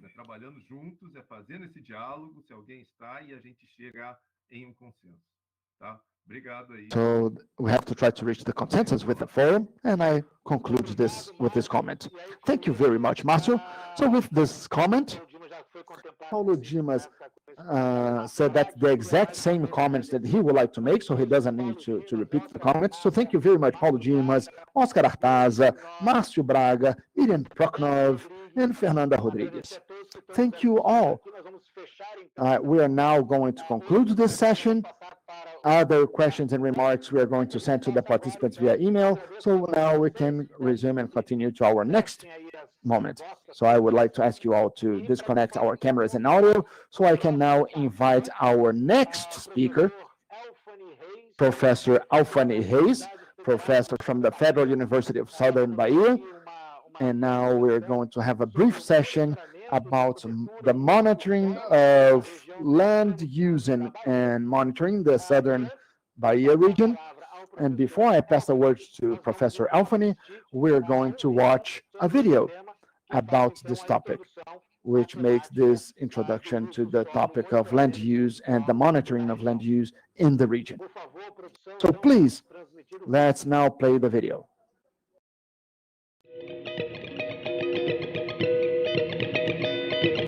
Diversas formas de apropriação de recursos naturais e seus diferentes usos têm ocorrido no território brasileiro, visando expansão urbana e agrícola, exploração de recursos naturais não renováveis e emissões de gases do efeito estufa. Os municípios do extremo sul da Bahia são tidos como um forte polo turístico e ambiental, o que fortalece a economia, mas necessita de expansão de diversos serviços, utilizando inevitavelmente os recursos naturais e degradação dos ecossistemas. Logo, é importante a compreensão do uso do solo e suas formas de ocupação, e para isso é realizado o monitoramento temporal dessas atividades. Em razão do forte investimento em silvicultura na região, o monitoramento do uso e cobertura do solo é realizado periodicamente na área de atuação da Veracel Celulose e Suzano, e gerenciado pelo Fórum Florestal da Bahia. Mas o que é o uso e cobertura do solo? São formas de ocupação da superfície terrestre, desde a identificação das atividades antrópicas até a cobertura natural existente e o estudo da dinâmica de modificação dessas atividades. Em outras palavras, o mapeamento e monitoramento das atividades indicam como acontece o processo de ocupação nos territórios. No sul da Bahia, esse mapeamento vem sendo feito desde 1990, sendo o mais recente realizado nos anos de 2017 e 2018, contemplando os territórios de identidade do Litoral Sul, Costa do Descobrimento e Extremo Sul, áreas de abrangência da Veracel Celulose e Suzano, totalizando 23 municípios. O monitoramento foi realizado através de técnicas de geoprocessamento, utilizando imagens de satélite dos anos de 2017 e 2018, seguindo uma chave de identificação apropriada, com resolução espacial de 6 metros e escala cartográfica de 1 para 25.000. A confirmação em campo foi realizada através de 511 pontos distribuídos em todo o território analisado. Após todo o processo, tem-se o mapeamento final, que é disponibilizado na plataforma online Diálogo Florestal. A plataforma pode ser visualizada no site, assim como os mapeamentos já realizados. A plataforma permite diversas ações: apoio à sociedade, disponibilidade de informações temporais, inclusão de dados secundários, que servem como fortalecimento da ferramenta. Além disso, é capaz de fornecer subsídios para diversos estudos e linhas de pesquisa. Para visualizar o mapeamento online, acesse o site em seu navegador. É possível visualizar os relatórios consolidados do monitoramento na aba Relatório. Na aba Mapas, você encontra os mapas consolidados de uso e cobertura do solo categorizados. Na aba Estatística, você encontra os dados dispostos em diversos gráficos e tabelas, geradas na própria plataforma, facilitando a sua análise. Para visualizar os dados mapeados e realizar análises gerais, basta ir na aba Atlas. Na lateral esquerda, você verá o painel de camadas de visualização de dados disponíveis que podem ser ativados ou desativados de acordo com o seu interesse. Você pode selecionar uma área previamente delimitada para buscar informações sobre a mesma, ou você pode desenhar a área que deseja de forma livre. Selecione o tipo de análise e o período que deseja para essa área, e pronto! A plataforma retornará com os resultados prontos para você. Dentre as diversas potencialidades, é possível verificar, por exemplo, dados de incêndios ativos a partir do banco de dados diários global. Ative a camada na plataforma e selecione o período desejado. Você pode ainda ter acesso às imagens de satélite atualizadas da área de seu interesse, ativando a camada de imagens recentes. Tudo isso diretamente da plataforma. Os dados estão em formato shapefile e correspondem aos anos que ocorreram o mapeamento. Solicite formalmente. Basta ir na aba Seção dos Dados, acessar o formulário e preenchê-lo. As solicitações passarão por pré-análise e os dados não deverão ser alterados. O mapeamento pode apresentar divergências do encontrado na superfície terrestre, sejam elas por erro de classificação ou interferência antrópica, e quando isso acontecer, nos comunique.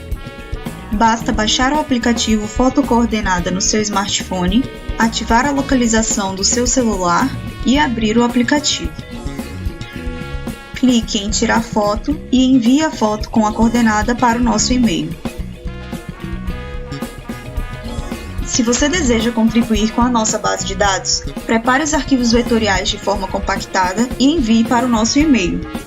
É importante nos informar qual a fonte desses dados, como eles foram elaborados e listar todos os arquivos que foram cedidos.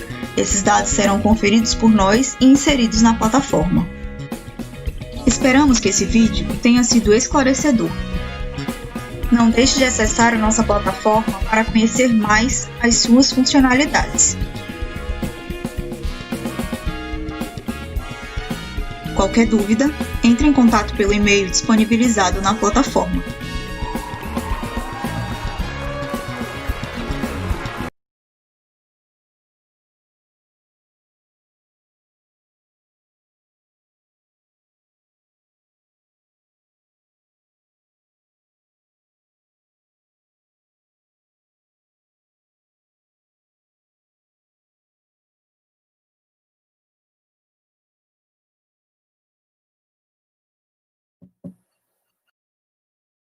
Ok, boa tarde. Após vocês Okay, good afternoon. After watching this video, Beto had an issue or a problem with his connectivity. So I will take over this moment because of that. So thank you very much, Professor Elfany, for your participation here. We have been working very hard on the monitoring with the university. And one of the questions that I received was, how do you see this monitoring of land use in the region where the forum acts in a perspective on the development of the works of the region? What would be the next part or the unfolding of all this material that we have, all the information that we have from this monitoring now? Good morning. Good morning, all of you. Well, this monitoring platform, initially we could say that it is one of the greatest innovations that we've been having in this process, mainly as a contribution with the forum, saying that we could have a domain and the control of a lot of information that are essential for the development of projects, research projects and partnerships, as just like it's happening with UFSB and Fórum Florestal da Bahia to work on this data so we can understand them better. We understand that the Federal University of Southern Bahia has also a social role contributing, and we have the role of contributing for the conservation of our territory. So this platform has a huge potentiality to group differentiated or different types of information, those that we produce in the forest dialogue or Fórum Florestal and also other institutions. Each project we develop in our forum, we have the capacity to allocate it in the platform and not only its evolution, but also how it would be interacting with the other existing activities. So we have a platform that gives us access in real time to all of these people about our territory at a time level. So since 1990, we have the knowledge of the evolution and the changes that are happening in our land surface, and this monitoring, well, we can, starting from now, bring this information which is being developed by the forum and by several different projects that have the potential to be developed in our region in different areas.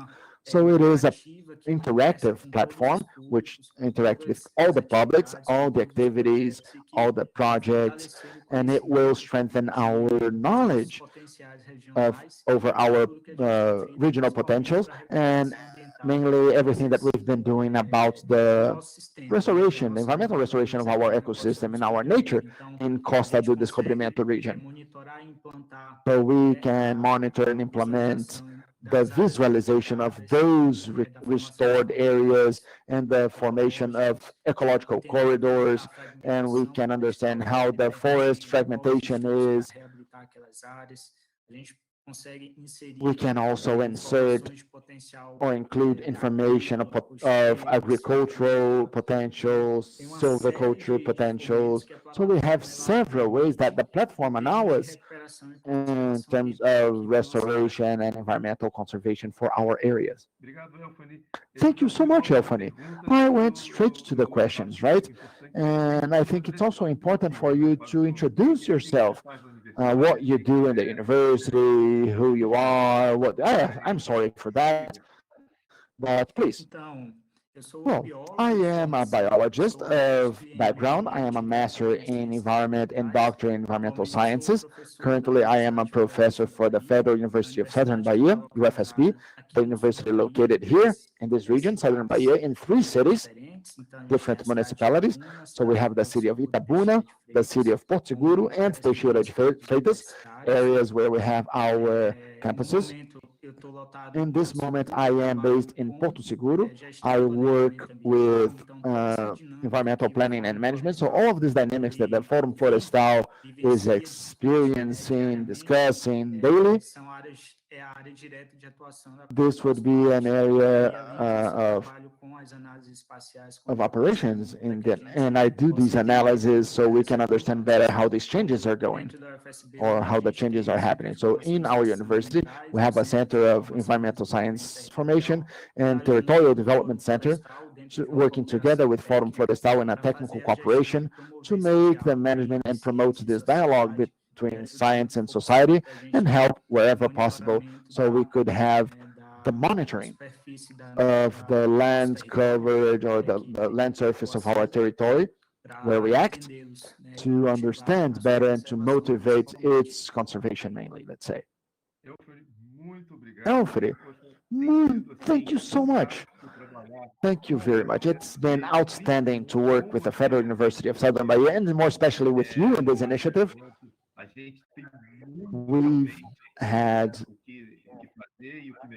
We still have a lot to do and a lot to improve. And I would like you to say goodbye to us, disconnect the audio and the video. Thank you very much. If you'd like to pass a final message.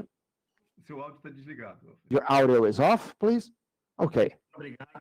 Thank you very much for this participation here, Marcio. And I would like to invite you all to know our Federal University of Southern Bahia, UFSB, and you can also consider us in partnerships in all the projects. Certainly, we're going to be interested in helping, and science is always involved with these projects. Thank you so much, and I wish you all a wonderful event. Thank you very much, Elfani. Well, guys, right now, we exceeded a little bit the time that we had planned. I apologize for some of the problem. That's another issue that we can have, connectivity issues on this event. And right now, I would like to close our first session. I would like to thank all of the speakers, the participants, and those of you watching us on YouTube. And I would like to say that we're going to be back at 1:30 p.m., an hour and a half, an hour and 50 from now, where we're going to be working with family farmers, indigenous communities,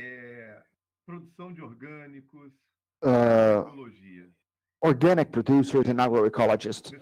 So, my broadcasters of this event, I will see you soon, 1:30 p.m. Brasilia time. Thank you very much, and see you soon.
Uma boa tarde a todos.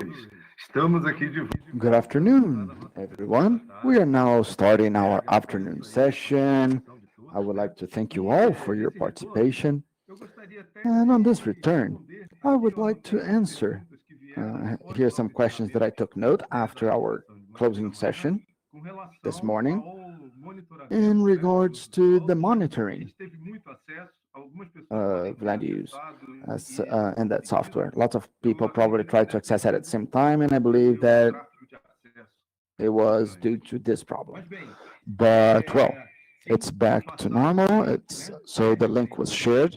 That's the correct link on the YouTube chat. So that's the correct link that you could be accessing. It is a tool which is very nice for the land use dialogue and discussions. We understand that.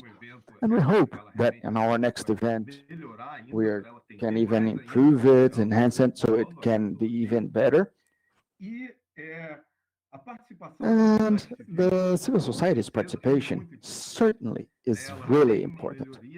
It helps enhance the tool, and when the municipal secretariats use and the feedback that the people using it give us, for example, well, it's not like it was showing anymore because the dynamic of the land is very intense. So the modifications happen constantly, and it's very important for us to receive those feedbacks.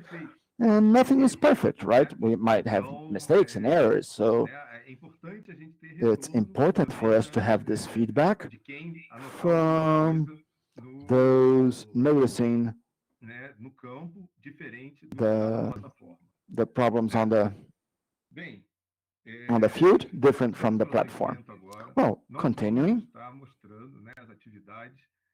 we are going to show one of the activities of a traditional community in our region. We are going to be talking about the experience of the indigenous communities, the family farming communities, or experiences in settlements and also with indigenous communities. But also the fisher community will be here with us. And I would like to invite you all to watch a motivating video. And please, don't feel timid, don't feel shy. Make as many questions as you want to make. The questions will come to me, and I will transfer these questions to the participants that will be here with us to answer those questions, okay? Thank you all, and let's play the video.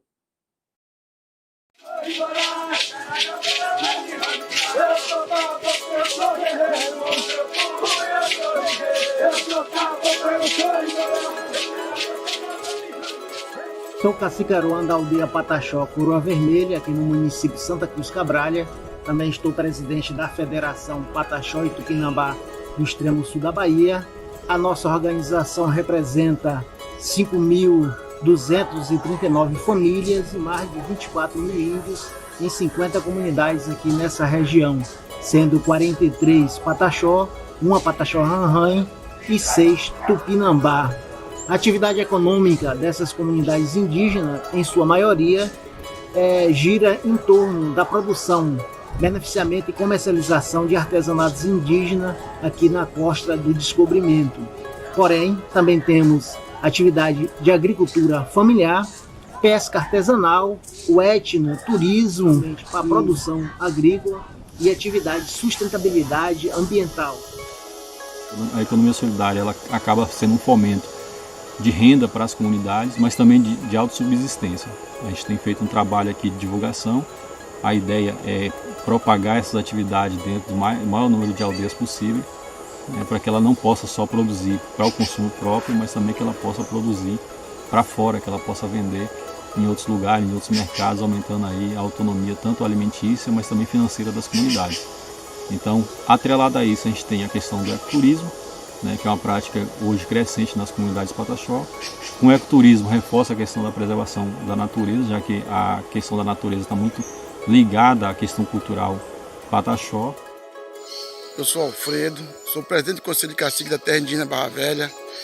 Depois de um dia de discussão com o povo do Pé do Monte, as aldeias vizinhas do Pé do Monte Pascoal, cheguei a uma posição de fechar o portão do pé do monte com a retirada de madeira nativa.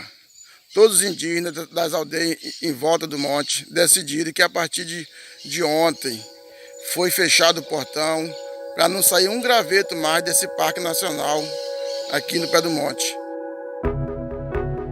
Na pandemia a gente achou, assim, teve uma grande necessidade, dificuldade também, né?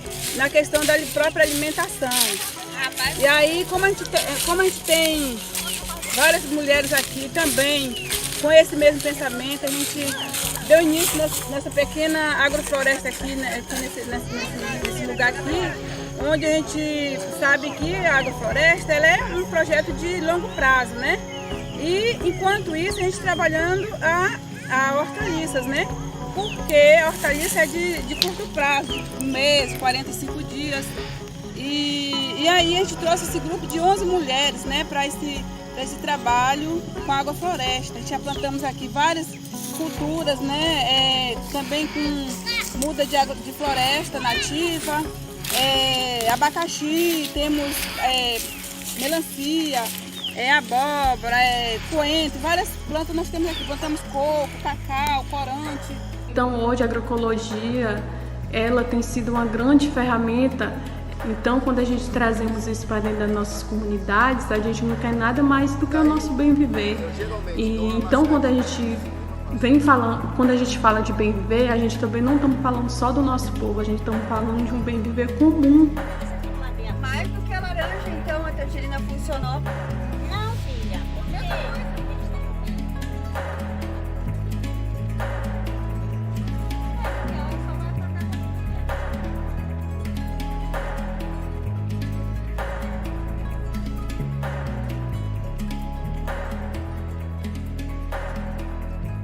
Do assentamento. Os produtores tentam produzir os insumos dentro da própria área, os resíduos das produções que eles têm aqui. Por exemplo, a manipoeira, que é a água que é extraída no processo de prensagem da mandioca, a raspa da própria mandioca, a urina de gado, são alguns dos produtos que a gente utiliza como fertilizantes aqui nessas áreas de transição agroecológica. Visando também o mercado. Existe um mercado muito grande para o consumo desses produtos limpos e saudáveis sem uso de agrotóxicos. Então, a expectativa é que o mercado se amplie cada vez mais. Somos pequenos produtores no extremo sul da Bahia, na sua maioria organizada em associações, e nossa maior produção concentra-se em áreas cedidas pela indústria da celulose, com suas áreas de plantio de eucalipto. Temos um entreposto no município de Onápolis em fase final de inspeção que terá capacidade de beneficiar 20 toneladas de mel por mês. Em nossa cadeia produtiva encontramos alguns entraves como dificuldades em adquirir linhas de créditos específicas para o setor, regularização dos entrepostos e casa de méis com inspeção do CIE.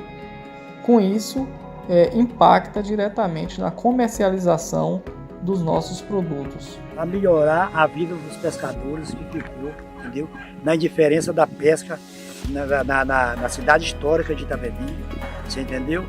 Então, formando a associação, ela deve ter hoje, ela foi formada em 2009, nós temos uma estrutura aqui para 300 toneladas de peixe por ano já, né? Não estamos ainda produzindo essas 300 toneladas, mas a estrutura já é para 300 toneladas, com 200 tanques. Somos um grupo de mulheres que reativou essa associação já existente, com o objetivo de melhorar a qualidade de vida de quem vive da pesca e regime de economia familiar solidária. Melhorar a qualidade da nossa produção, sendo que a gente vai trabalhar de forma correta por conta do selo de qualidade que a gente vai adquirir, né, o selo de inspeção, e os pescadores porque vai obter o mercado. Então toda a comunidade vai ser beneficiada.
Meus caros espectadores, espero que tenham gostado do vídeo. Dear spectators, I hope you all have enjoyed the video that we just showed.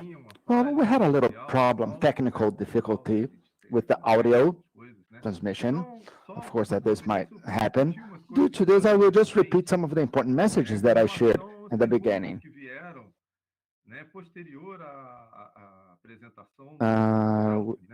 After Elfani's presentation, there were some questions about the platform and the link of land monitoring.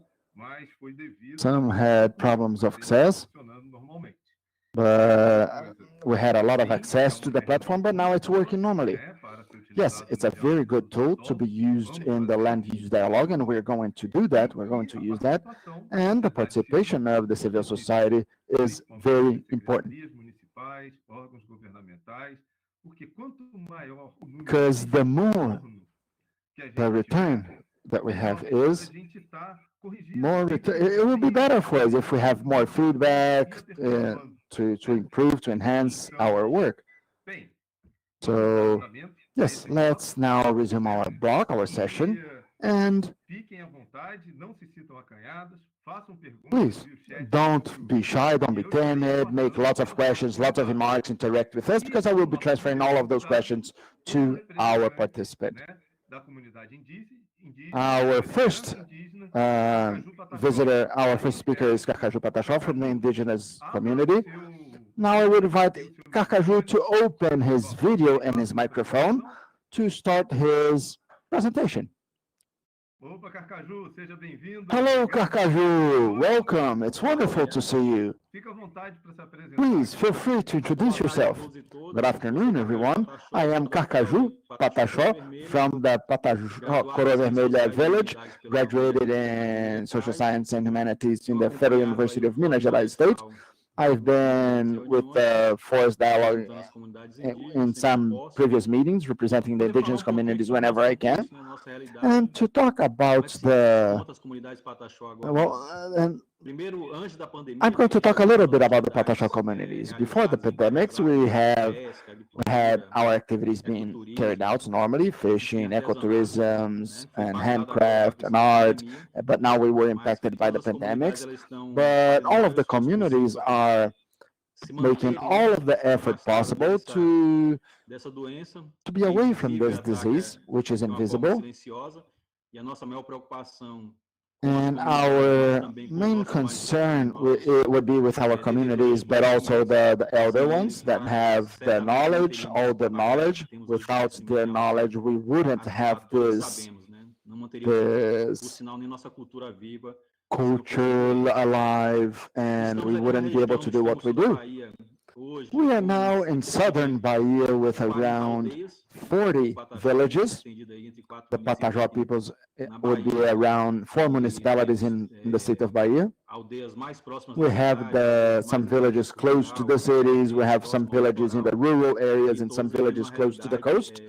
And all of those villages have a community reality. And our idea to take part in this forum is to explain a little bit on the efforts that we have to maintain our culture, and also for the environmental conservation, and dialogue and interact with the economical means, because our community don't live only with the subsistence from our own communities. Some of us have to leave the communities to sell our products, and we need to interact with other segments different from the indigenous communities. So this is an opportunity that we have, and we see it as a way to dialogue not only with the partners, because we have several partners in the Forum Florestal, but it's also possible to have dialogues with other people, other institutions that could be supporting us, helping us, and maybe we could visualize some future partnerships to continue the work that is already being done, but also have a new vision of what could be done in the future. We have a lot of efforts in the communities, but we also have barriers, bottlenecks, and difficulties with our parents sometimes and relative members to understand about the environmental conservation. But it's also important for us to dialogue with other sectors and segments. We cannot be isolated as a group without this interaction. And I see this seminar as a way that we have to strengthen these bonds that already exist and create new bonds and new partnerships. And from these new partnerships, we could be having good and positive fruits for now and for the future generations that are to come. So that's it for now. And I'm available for any questions and interaction, Márcio. Wonderful, Carcaju. That's correct. Perfect. Carcaju is one of our great partners that we have in Fórum Florestal da Bahia. Certainly, we're going to achieve huge results for the region. And some people are asking you to talk a little bit more about solidarity economy that you mentioned. What is the future of solidarity economy, in your opinion? How do you see it in the indigenous communities? Well, we had this opportunity to dialogue in this new format. The economy somehow is traditional. Depois, com a participação do comércio no entorno das aldeias. We have the participation of the in market with different villages, but we want to potentialize and leverage some sectors in the village and develop some new segments that some villages and communities have the interest, but they haven't developed it yet. So we have a tripod. Well, some of the activities the communities were pressured to develop, but it's very important to have financial alternatives in the communities, because normally we have a tripod: agriculture, fishing, and arts and craft. But the community would have something besides that. We have the agricultural production, we have ecotourism.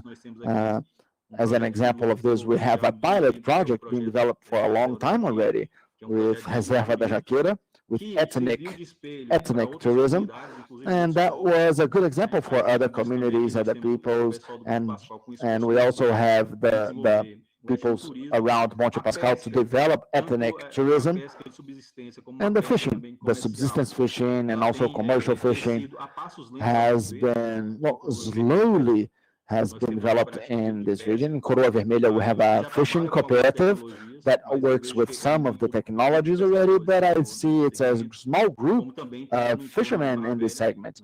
And also around Barra Velha, which is close to the coast, and the fishing community of Comachaptiba. And these are some of the sectors. But we also need to develop and potentialize arts and crafts. And we could give a special focus on arts and crafts, not only on quality, but also on environmental preservation and conservation. It was strongly characterized the wood craft. And with this focus on the wood craft, we stopped producing other traditional crafts due to the demand of the market. And this demand, this activity is not only practiced by the indigenous, but it has the indigenous identity in this art craft. During the years, we tried to transform some art crafts in sustainable products, like this head product that I'm using is used with duck feathers and some dyes. In the past, we used only wild animals' feathers, and we stopped with this practice. Also thinking about renewing the art craft, not losing the art craft just like this object here on my head, but we also adapt ourselves to the new reality. And we have to think a lot about woods as well, the timber. And I talk mainly focusing on Monte Pascoal or Pascoal Mount. It is a national symbol. It's a symbol for the Pataxó Indians, but we must have a collective view. So then we could have this work in partnership to give a different look to the arts and crafts, and also include other arts and crafts besides the most traditional ones. And the solidarity economy is adding up to all of this. We have been participating in some events, and our expectation now is to bring more information in relation to this, so the communities can understand better the importance and how to be inserted in this new context of solidarity economy. Okay, wonderful, Carcaju. But with this situation now, the pandemics that we're going through in relation to COVID-19, how is the arts and craft product? What is the impact on this on these products and production. Of course, you have less visitation now. And was there an increase agricultura, com comprometimento maior da comunidade indígena com relação a isso? An increase in the involvement? What is the impact of COVID, and what would be the future with this impact of COVID-19 for the indigenous community? How do you think the indigenous community will be after the pandemic? Well, the COVID. De uma forma muito dura, possibilitado o isolamento, a questão da Even though we have some difficulties in these pandemics, but the pandemics also made us to reflect about this new scenario and situations. I believe the change of the commercial values in the villages and this focus on capitalism impacted a little bit our culture, our cultural side and traditional side on our experiences. But on the other hand, the meetings that we've had and the participations that I had dialoguing with other ethnicities, we have a strong debate in relation to vegetables and the attempt to try to reforest some areas with fruit trees as well. So it's a new look that we have now after the pandemics towards our community. It's a challenge for us. Few Indians worked with arts and craft on the internet, selling them on the internet, but now some that produce but did not have access to this technology or did not consider the internet to sell their products, now they are now interacting with the internet, considering all of the difficulties and the limitations. Of course, we have some difficulty. We have the product to sell, but we don't have anyone to sell to because the financial crisis is not only in one place, but it affected Brazil as a country, but also the whole world. So we do know about these general limitations, but we are still producing. And as an example of that, we have lots of family members that are continuing with the production, mainly those arts and crafts that are based on feathers and straw.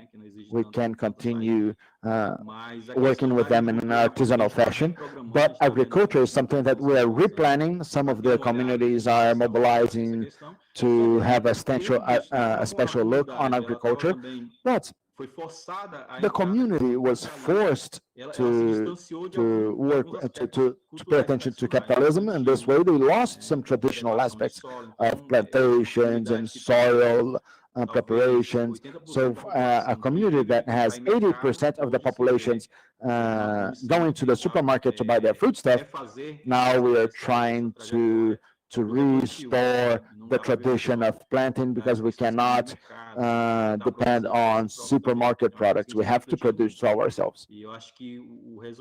And the result of this pandemic, I believe, would be, this would be the main outcome. It would be this learning of this harsh lesson, and in a very fast way. But as the elder ones say, we have to milk the rocks. We have to extract milk from the rocks. It's not easy, but we have to do it. Well, thank you very much, Carcaju. I loved this interaction with you. You're always welcome. It's wonderful to have you here with us on this journey always. And thank you. I would now kindly request you to disconnect your video and your microphone, because I will invite the next participants. I will now invite the participants of family farming sector. And if you want to pass us a closing message, please. Well, thank you very much for this opportunity to be here and to create new partnerships and to strengthen the existing partnerships.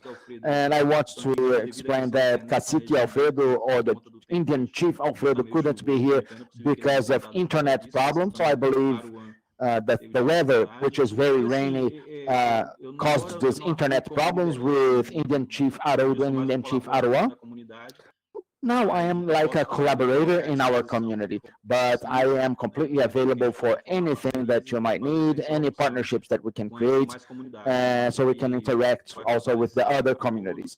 I think this will strengthen the whole process, the whole dialogue. Well, partnerships are always welcome. And thank you from the bottom of my heart for this opportunity to be here. Wonderful. Okay, we also would like to thank you very much from the bottom of our hearts, Cacaju.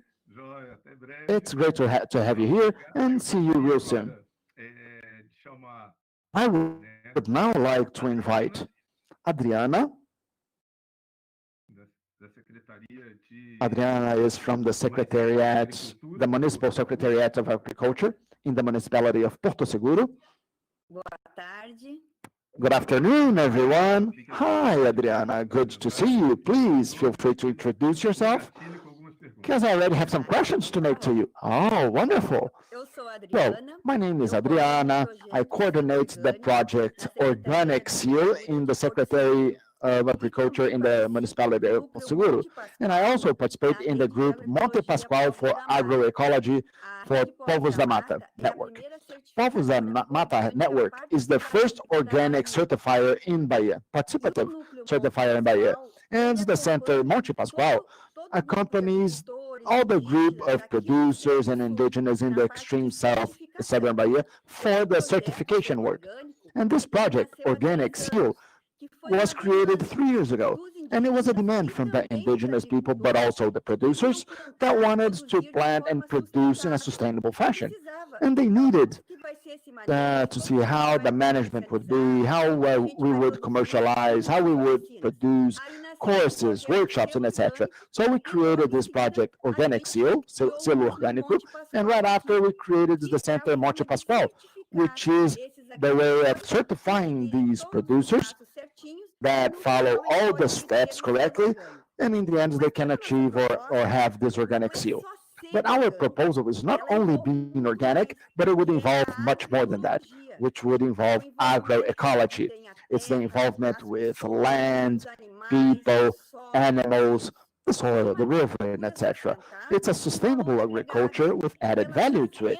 It brings income to the producers that are in this process of certification, but also a life quality, a better life quality, because there is a differential in relation to the other producers. They can produce, they have their space in the markets, separated market, because they are agroecological markets or fairs, and the demand is different. They are not going to compete in price, but in the quality, diversity of the product. And our proposal would be to introduce the best practices and promote this sustainable development in the territory level, the territory of this extreme southern Bahia. So these communities that we work with now, half of them are indigenous families, and half of them would be associations and producers. And the work that we've been doing with them is to transform them into guardians of this process, of the place where they live in, of the place where they plant the biodiversity, where they plant the food stuff that will sustain them, and where they also must plant food for the soil. A better involvement with the soil, or the lands, a better involvement with the environment and the rivers, or the place where they live in. And that's extremely aligned with what Cacaju said before me. We could see that lots of villages that we work with, aptitude is not for agriculture, their natural aptitude, but it's not for agriculture, but for arts and crafts. And we, as the Povos da Mata Network, we also have how to certify the sustainable arts and crafts, which is a different way to add gains to their family income. They can be certified because this is the aptitude of several. Agriculture would be a need, not to depend on buying supermarket products, but these arts and craft products would also be very important because it could be sold not only for the tourism sector, for example, an eco jewelry, a bio jewelry, because Porto Seguro is a touristic city, but not only sell it here, but we could take these products everywhere. So I was sharing a little bit of this work being done here in the extreme southern Bahia, and what we are trying to find is partnerships to be able to leverage and expand the work and involve more producers and more villages. Okay, wonderful. I would also like to invite now to help us with this question and this moment, the agronomist of MST, the Landless Movement Settlements, Mr. Danilo Ferraz. And I would like to ask Danilo Ferraz to turn on his microphone and his camera. to join us in this panel. Please, Danilo. I know there is a delay in these commands. Já está aqui abrindo.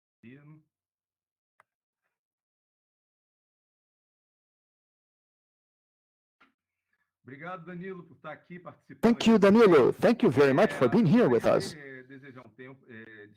We would like to leave some time here for you to introduce yourself first and talk about your activity. Well, good afternoon. I am Danilo Ferraz. I am an agronomist. I contribute in the project Agroecological Settlements that works with 11 settlements in this region of Costa do Descobrimento. I work with technical assistance in agroecology for family farmers. It's a process very similar to what Adriana just mentioned. We work producing food products and sustainable products.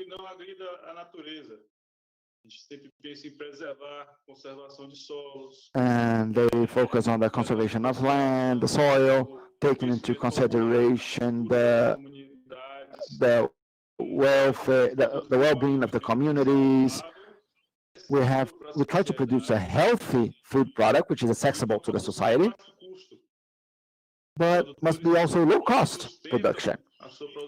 The producers sustain their productions with inputs coming from the community itself, from their own productive area.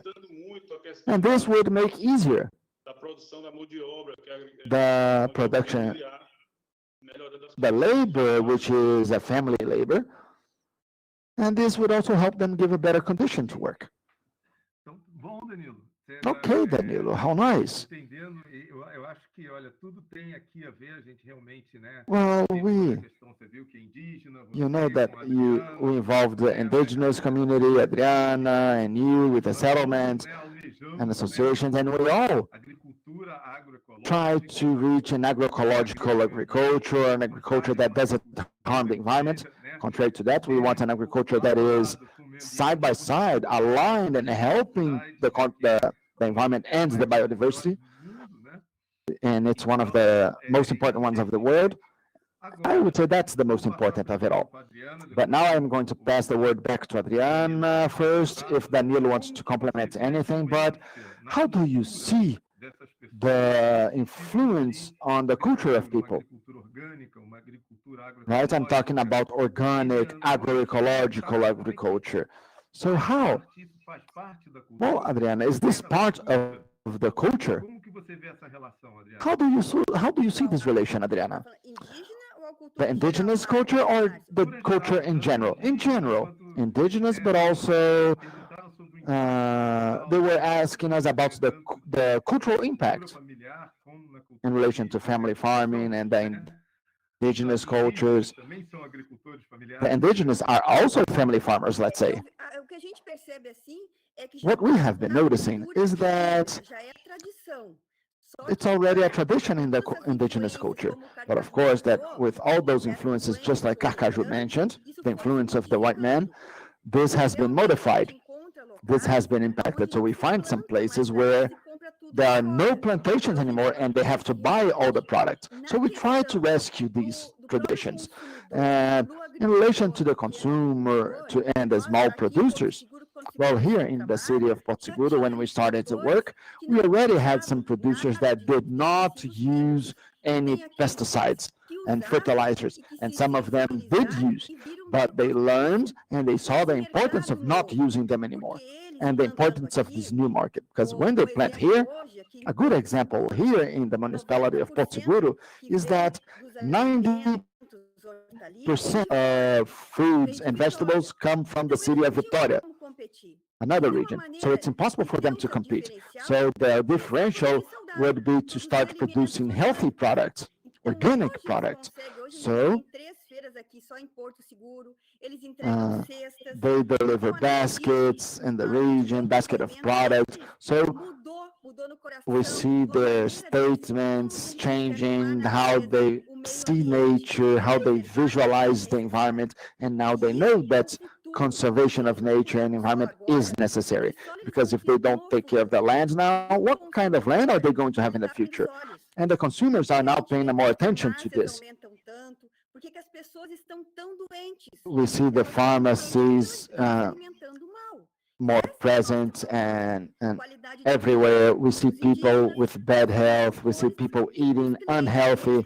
So that's the proposal, to change these habits to healthy eating habits. Danilo, would you like to add anything now? Yes. Well, what we see in practice is that lots of the popular knowledge and the traditional knowledge had been lost with time. The traditions stopped using those traditions and the knowledge from their grandparents and the elderly population. For example, the population, the proper plantation, the proper techniques for each crop, the natural products, and they stopped using these natural traditions and they adopted the fertilizers from the stores. And we have been encouraging them to restore those lost traditions, improving the environmental conditions and lowering their production costs, which would be extremely positive for them. Another question is in regards to PNI and PA, the food meal programs. Is the food products being destined to the food meal programs from the government and from the schools, the federal schools? Well, the school meal programs are giving the opportunity for the small producers to commercialize their products. So here in Porto Seguro, the school meal programs purchase the food products from the small producers, and these products go to the entities which are listed. For example, Tuesdays. On Tuesdays, they get in touch with the producers, and the entities go to this place, receive the product. And this is the food purchase program. But PNI, which is the school meal products, is directly with the producers and the schools. The schools lists their demands, the products that they need. The producers and the associations or the groups will present their proposals. The agricultures then, they have already their prices and the offers to deliver the product. But that's a negotiation between the schools and the producers. And in this time of pandemics, we have this difficulty. The food purchase program, PAA, well, the Secretary of Agriculture is taking care of it. But PNI, which is the school meal program, as the schools are closed, I believe they are going to resume these activities only on September when the schools reopen. And Danilo, in the settlements, do you have a strong participation of producers destining their products to the school meal programs and the food purchase program from the government? Well, the well-established settlements, yes, because to provide food products to these two programs, you must have a declaration from, and the well-established settlements, the producers already have these documents, and they have the chance to provide their products to the two participations. But we have the settlements that are not very well established now, and they have the difficulties to have this certificate, this document. So lots of times they can't access the two programs, the food purchase programs nor the school meal programs. Well, we can see that as a bottleneck, right? What other bottlenecks do you see for the organizations and to drain the production, Danilo? How can we improve? What is your message for a better future for the family farmers and for the settlements? Okay. I see a positive thing happening, which is the valuing or the attention for healthy food products. Lots of people are now more concerned with their health. So they are now concerned with healthy products, clean products, natural products without fertilizers, and this production doesn't harm the nature nor the human body. So I see a positive perspective for the market in the future for this production of agroecological food products and healthy products. That's where I see that family farmers should be investing. Okay, thank you very much, Danilo. Adriana, how do you see the future? And also a question for you is the fairs, the markets or the fairs that were mentioned, do you organize these fairs on your own, or do you have partnerships to set up the fairs and to organize the fairs? Well, the street fairs, the street markets, the agroecological fairs in Porto Seguro were a partnership with the City Hall of Porto Seguro, where we could find the space, the stands, the announcements, and the marketing for the producers. So they have a place to organize these fairs in the city of Arraial, in the center of Porto Seguro, downtown Porto Seguro. So we have this partnership different, and these organic fairs don't mix up with the regular fairs. So we have this infrastructure for organic products. But what are the bottlenecks and barriers that you face? What could be improved for the sector? Our main difficulty, I would say, is that we work with small producers, right? And also with the indigenous communities. So our main difficulty is always the lack of investments to start, for example, an irrigation project, a plantation project. Lots of times we start from scratch, from zero. So sometimes we cannot start these partnerships and we cannot advance with the project, but we never give up. Everything that we can do is subdivided in the group. If we get a benefit, we're going to divide it into the group. If we get shirts, stands, seeds, everything is divided with the group of producers and indigenous that are part of our project. And what we have been noticing mainly in the pandemics, what we've noticed, we had a producer that was delivering 30 baskets per week. Now she has a request of 200 baskets per week. She had to hire 2 groups to support us in this increase of production. So this demonstrates us that people see the need to have healthier products and to take care of their diets. And lots of people question saying that, well, the organic products are more expensive. And what we usually say is, when the more indigenous producers that we are able to reach and increase this production, we will be able to reach the largest parcel of the population as well. Because we have another problem of logistics, right? Where the producers sell, or where the settlements sell the products. It's very expensive, the logistics, to take the products to the city centers, the urban centers, and this makes our work very more difficult. But we never give up. But it's a work, well, we already started distributing in the markets, supermarkets. We started testing this kind of distribution. But we do have the acceptance of the population, as we see. The agroecological production, the organic, is here to stay. It's new in Porto Seguro. It exists only for 3 years that we started this work, but the organic is here to stay. We can see that there is a demand, there are consumers for those products. Wonderful, Adriana. Outstanding. Thank you so much for your participation, Adriana, Danilo.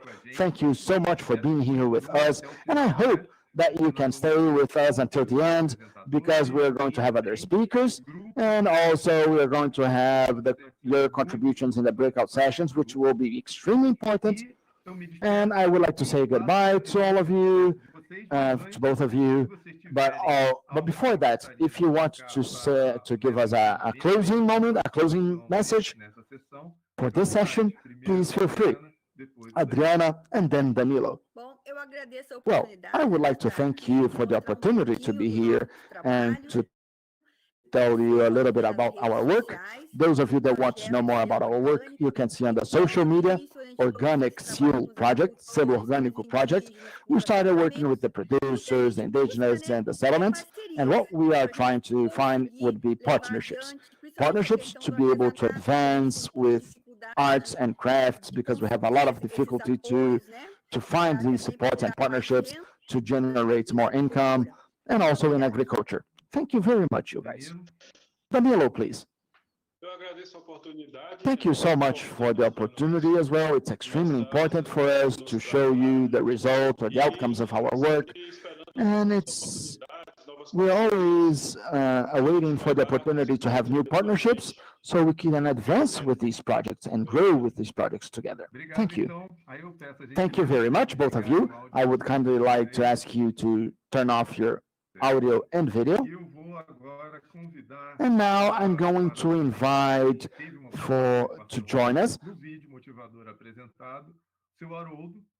Mr. Haroldo, who was in the previous video that we just watched. And Haroldo represents a fishing community from Itapebi. Please, Mr. Haroldo, if you can join us with the connecting your camera and audio, please. Mr. Haroldo. He is here with us, but we have a little delay.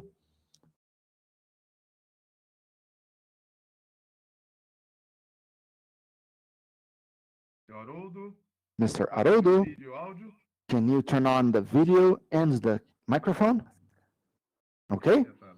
All right, here it is.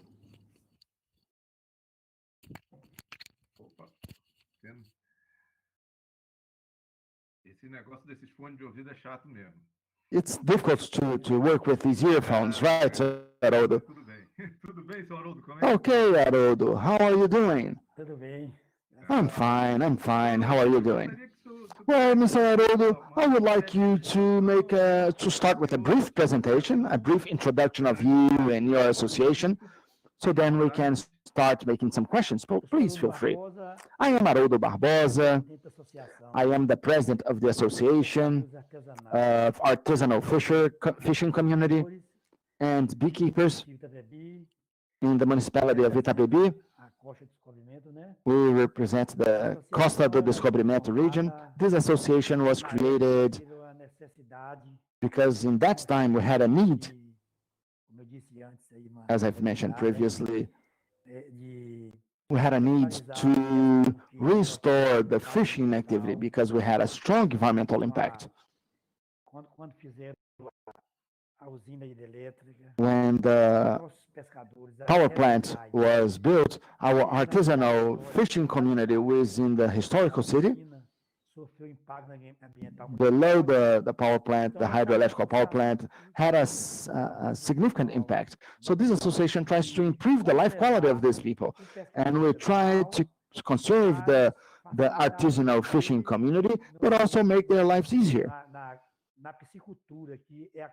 In aquaculture activities. We, in the municipality of Itapebi and in the Costa do Descobrimento region, we are the first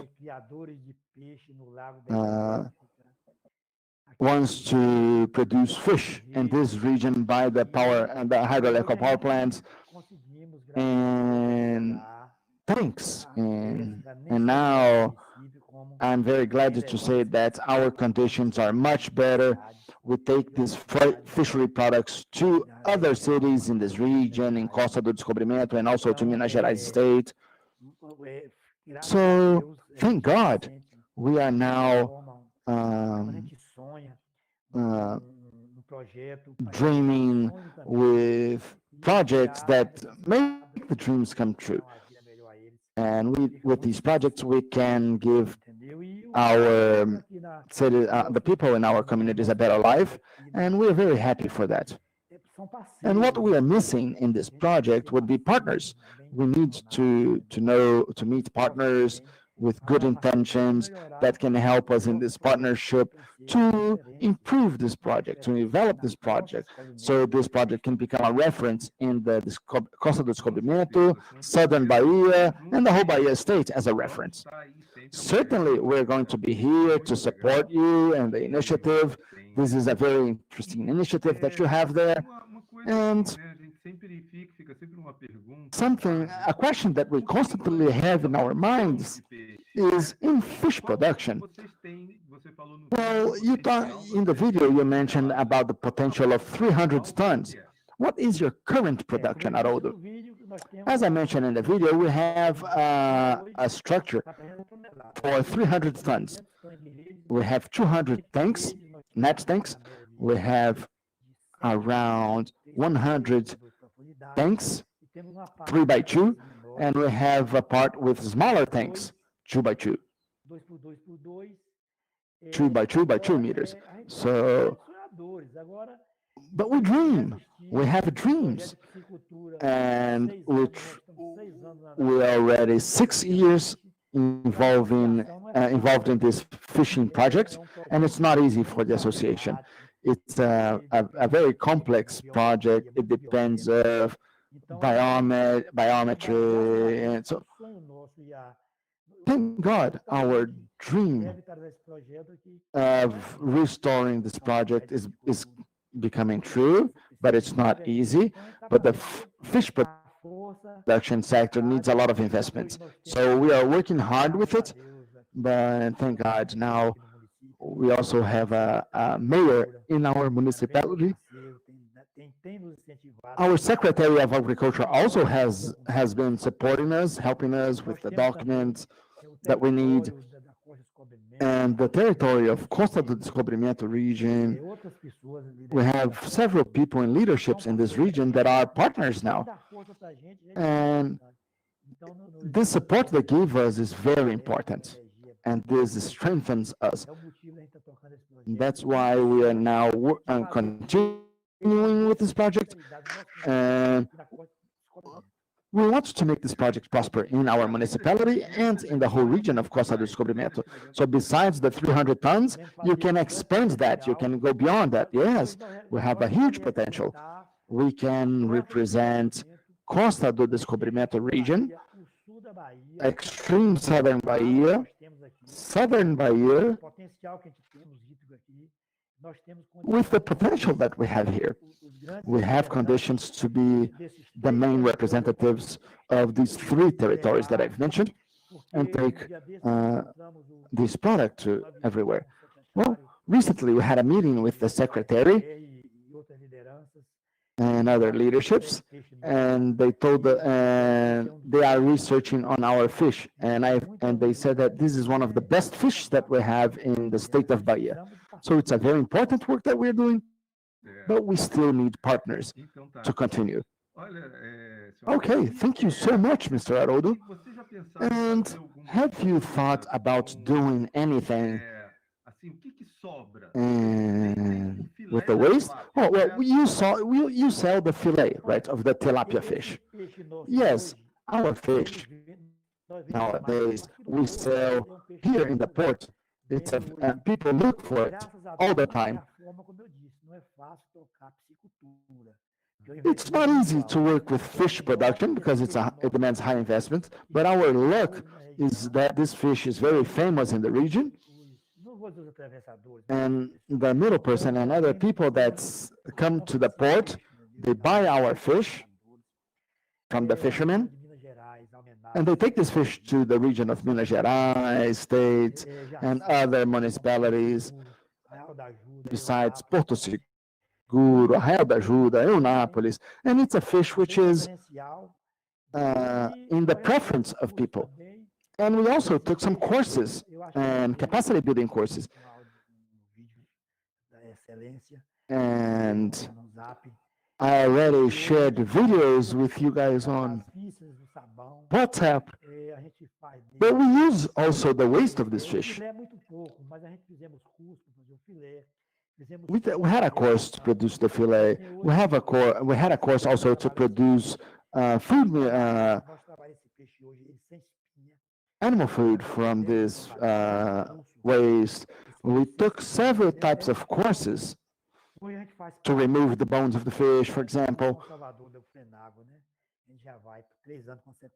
So we've already been in the exposition or the exhibit in Salvador for 3 years consecutively. So we want to make this project a success, a big success. We only need partners for that. How many families work in this cooperative, Haroldo? How many families are supported by this project? Well, we have 60 fish producers in this project. So if we consider 60 times 3, we would have the involvement of around 180 families. Multiplying each family by 3 people, yes, that's a low estimate. So I would like to say around 180 families. Wonderful, wonderful. A lot of people ask us about the leather or the skin of the fish.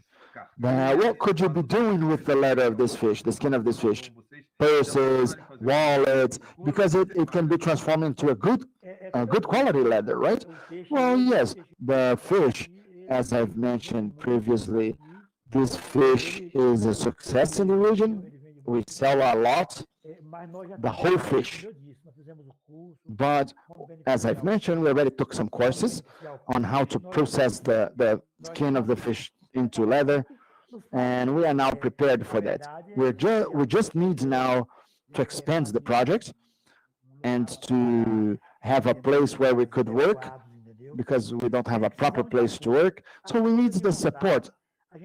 The goodwill, we have all the goodwill needed, and we already learned a lot with practice. We have a lot of expertise. And if you need, and if anyone wants a fillet of the fish, we can do that. We have the professionals to cut the fillet of the fish, to cut the fish without fish bones. So we just need a better environment to process the products and to add more value to our products. Haroldo, thank you so much for your participation, Haroldo. Wonderful participation. Well, before saying goodbye, if you have any final comment, a closing message to share with us and the participants on YouTube, Haroldo, please feel free. Well, I'm very glad, and I'm very, let's say, saying of a poem that I'm flowered of happiness to involve the association with my institution, and we could establish a good relationship with our region. And thank you for supporting us in the municipality. I'm very glad to be part of this project, and thank you all for the support. And thank you for helping us bringing all of these improvements for our association as well. The translation apologizes, but the connectivity just started some problems. We have some problems with Mr. Haroldo's internet. Okay, Mr. Haroldo, thank you so much. We had a problem in the last part of your audio, but thank you so much. Now I would like to ask you, if possible, to turn off your audio and your video. And thank you once again, Mr. Haroldo. And continuing with our agenda and the session, now I would like to invite Suzano's and Veracel's participation. And now I will invite Douglas from Suzano.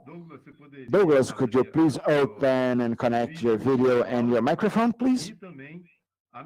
Besides Douglas, I would also like to invite Michelle from Veracel. Michelle, can you also please open your video and audio? Okay, she's coming. Let's wait just for a few seconds so everybody could be here with us. Hello, Michelle. Hello, Douglas. Welcome. First of all, passing the words to you, Douglas, so you can make a brief introduction. And what do you see? What do you think of this event? And after you, I would pass the words to Michelle. So please, Douglas. Thank you, Márcio. Good afternoon, everyone. As Márcio said, my name is Douglas Peixoto. I am representing the area of social development in Suzano, in our regional structure of Espírito Santo, Bahia, and Minas Gerais states.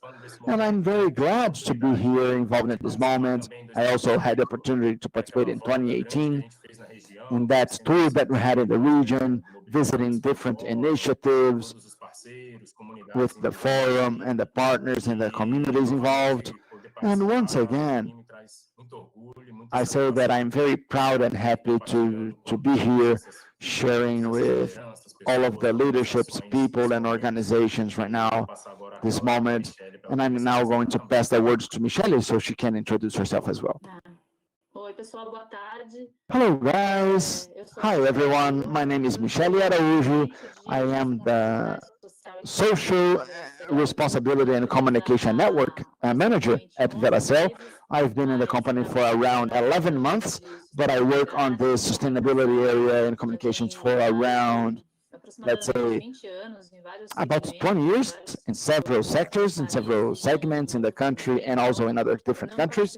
I was not participating in the forum in different past moments, but I believe that this kind of agenda is extremely important because increasingly we need to connect more the people, and it's important to create this common agenda. So thank you for the invitation to be here and to be part of this process. Thank you, both of you. So you have a joint presentation to make now. I will now shut off my camera so I can leave you two more comfortable to make your presentation, okay? And then after the presentation, we can go to our Q&A session. I hope that those watching us, please feel free, make questions, make lots of questions. This is the moment to make your questions and remarks. So, thank you, Douglas and Michele. Well, to start then, I would like to say that we prepared this presentation just as a kind of guidance. So we are going to play a little bit with all of you, and the idea is to talk a little bit about Suzano's and Veracel's insertion in this territory. At a first moment, we considered to make two different moments in this presentation, but we finally understood then that it would be more important to have a joint presentation because we are companies that are very close to each other. Lots of times we relate jointly or together, not only between ourselves, but also involving all the stakeholders of the territory. So what I did here was to compile the general information of two companies' actions in this territory in extreme southern Bahia. So, to start, first of all, I would like to show a little bit of where we are, where we act, where are our operations in the extreme southern Bahia. You can see that Suzano, the unit of Mucuri, which is one of our industrial units, is located in the municipality of Mucuri, close to the border of Espírito Santo state, and you can see all the municipalities where we have a direct action on with Suzano and also Veracel, would be in the region of Eunápolis, more up to the north, but this is a very integrated action. And you can see more than 20 communities here on the map, but these would be more than 20 municipalities. If we consider the municipalities where we have an integrated base, we could refer to 21 municipalities being a Veracel or Suzano present in the extreme southern Bahia. So I would like to say that we have a very strong action and for quite a long time in this region, which is also important to highlight. Let's go quickly now to this part. As we have a diverse audience here in this event, I believe it's important to, well, besides giving an idea about the two companies in our region where we act, where we operate in the extreme southern Bahia, I believe it's important to talk about what these companies represent for the region in the operational point of view. Suzano and Veracel. Oh, it's important to say and reinforce again that these numbers are numbers of operations in extreme southern Bahia. Suzano, mainly Suzano. Suzano has other plants, except in the south region. We have operations in all the regions of the country except the south, but we believe it would be interesting to make this focus on the extreme southern Bahia. The two plants, Eunápolis plant and Mucuri plants, produce together 2.8 million tons of pulp per year, and we also have a production of 250,000 tons of paper for writing and printing paper, and we have also 60,000 tons of dish paper, which is the paper tissue for toilet paper and tissue paper and this kind of paper and personal hygiene. So this is our scope in relation to productions in the extreme southern Bahia. And we have to focus also on how our presence reflects on these projects. We have 21 municipalities in Bahia and 7 municipalities in Minas Gerais that provide for us in these plants in Bahia. And we also have to say that we have almost 7,500 workers, contracted workers and direct workers involved in our operations of the region. Michele, do you have anything to add to this part? No, I believe no. That's exactly it for now. And I'm going to complement soon in a sequence. Well, so talking about our participation in today's event, I believe it's important for us to rescue this recent history.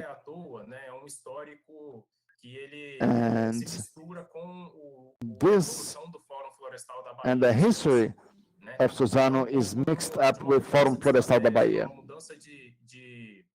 I have to mention that we had a change of strategy and we changed the approach to the territory. And this change, both institutions went through. In the beginning of year 2000, early year 2000, mainly in the first decade,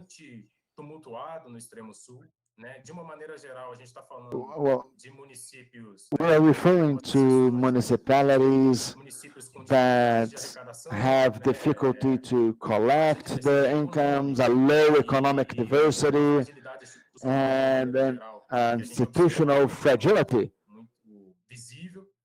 that is very strong and visible.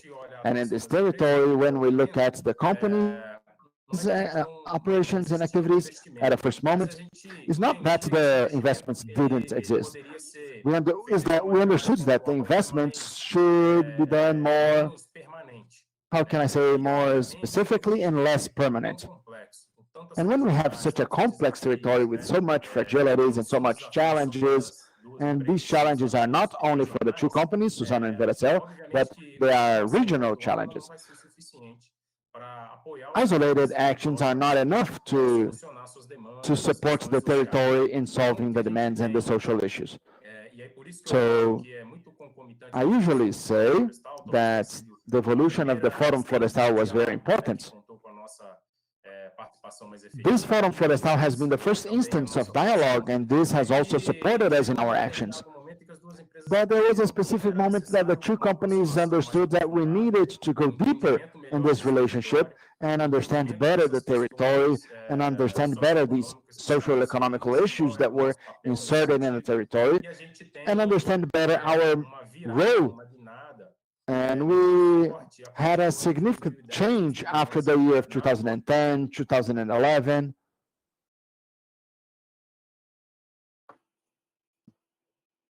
The translation apologizes, but there was a connection problem.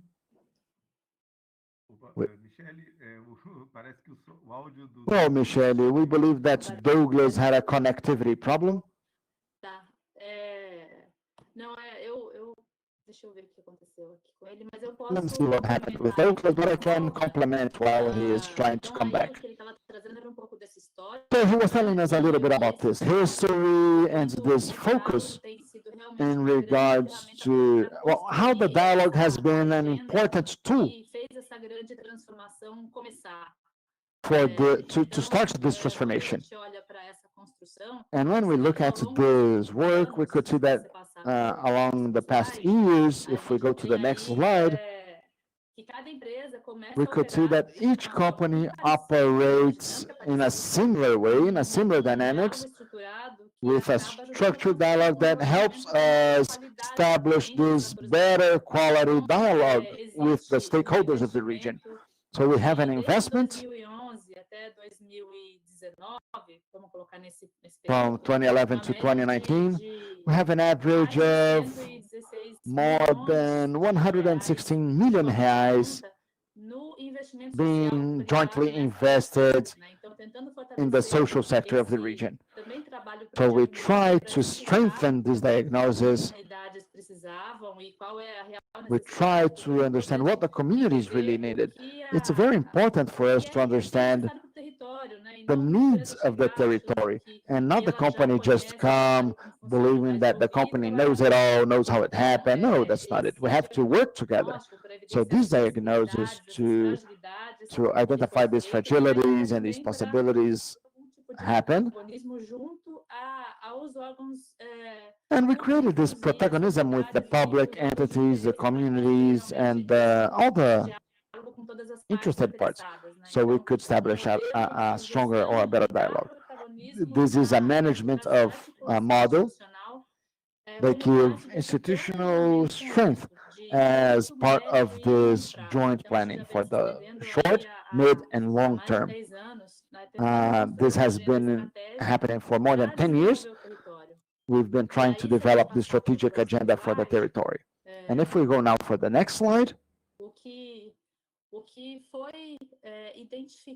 what we could identify, just a second, Michele, as you are now the presenter, you can just click on the arrow. Click on the arrow to change the slides. Okay, thank you. Thank you. Let me see here. Está com pouquinho de delay aqui para mim, então não sei se já passou para vocês. Atrasozinho. I have a little delay here, so I believe that the slide probably changed for you already. Okay. Vocês conseguem ver? Can you see the new slide? Okay. So talking about this territorial development agenda at a local level, the two main fronts that we identified were the topic of education and the topic of income generation for the territory. Education, basically, well, we don't even have to explain in details because it's an agenda that is important for all the territories, but it helps us establish this pillar to strengthen the autonomy of the local stakeholders, of the people, the communities, and also to help us create specific and technical capacity buildings or other courses that would be interesting for them at a local level. And the income also. We are strengthening the focus on entrepreneurship and the local economic development of the region, but we also try to strengthen and improve the life quality of people. That's our main common objective, I would say. And then, considering these two categories, we can notice also that we have a kind of an evolution in this agenda. And considering this background that Douglas was telling us about, we are going to talk about our agenda. We're going to advance in these scenarios. But as Douglas was mentioning, there is a region of more than 20 municipalities, basically 300 communities in the area. We have indigenous ethnicities of Pataxó, Tupinambá. We have the artisanal fishing community, and we also have the Quilombola, the former slaves communities down to the south. So we have this variety of diversity in education, which is looked very carefully at. So we have partnerships with Senai, Senac, Sebrae, with UFSB, which is the Federal University of Southern Bahia, to bring capacity building, qualified capacity building, focusing on the income generation and aligned to the social projects that already exist. We also have partnerships with Exalc University and also with in the mastering level, which happens with Veracel Station, together with Instituto IP. We also have a program with Suzano in education that benefits more than 300 people directly. So besides that, for the indigenous communities specifically, we have a process of strengthening the community with this continuous agenda, strengthening the relationship, helping us in the infrastructure of schools and the donation of school materials and school books for the students. And this benefits more than 8,000 students and teachers directly every year. I just wanted to apologize. I had an energy shortage. That's why I lost connectivity. Okay, wonderful. Bom, e aí falando da geração de Well, renda, focusing on income generation, the main platform that entende que é a we see aqui no território as a main front in our territory would be family farming. plataforma de agricultura So family farming is the most important platform, developed in several fronts, several ways. If we look at the statistics, relatório da Superintendência we have a report from the Superintendent of Economic Studies in Bahia that says that approximately 70% of food coming to the table of people in Bahia state come from family farmers. And this was not widely spread in this region.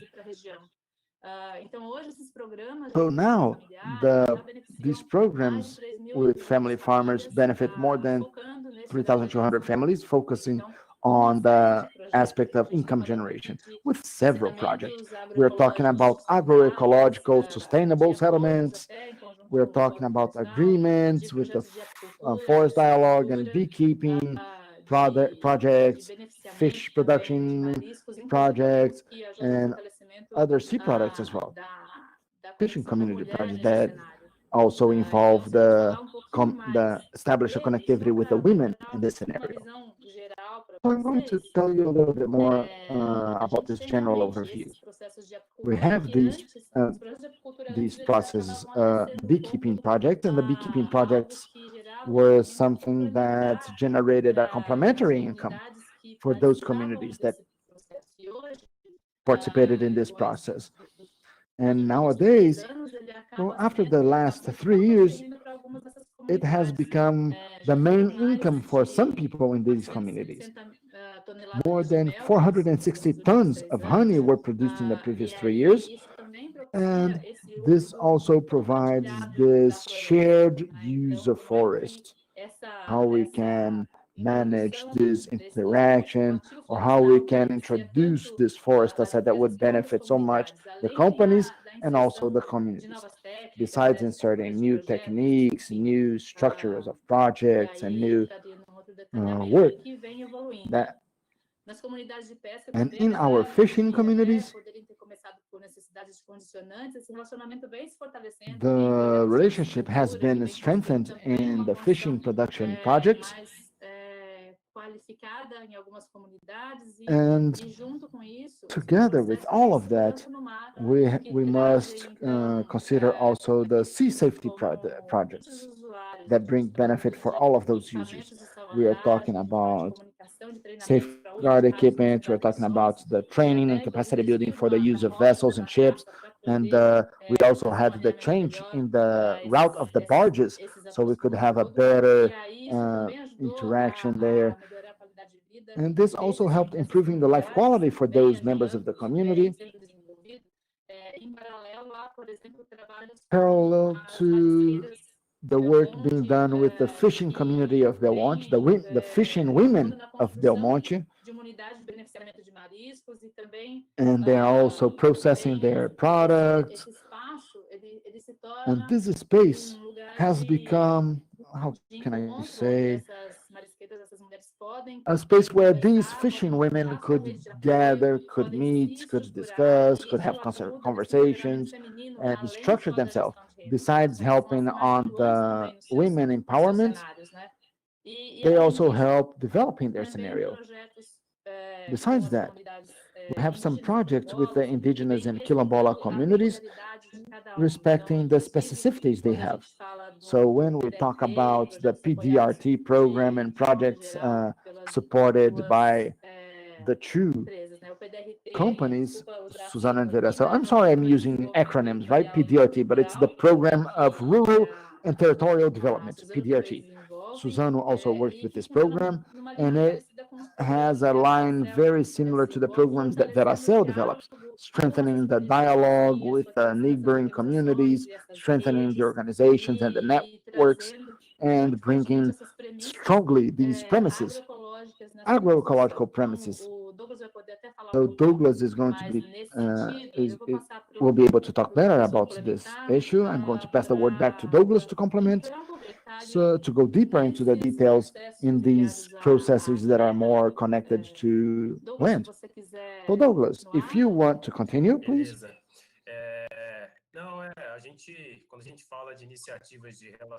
Well, when we talk about initiatives of relationships and insertion or inclusion in the territory, we are talking about demands that were reprimanded.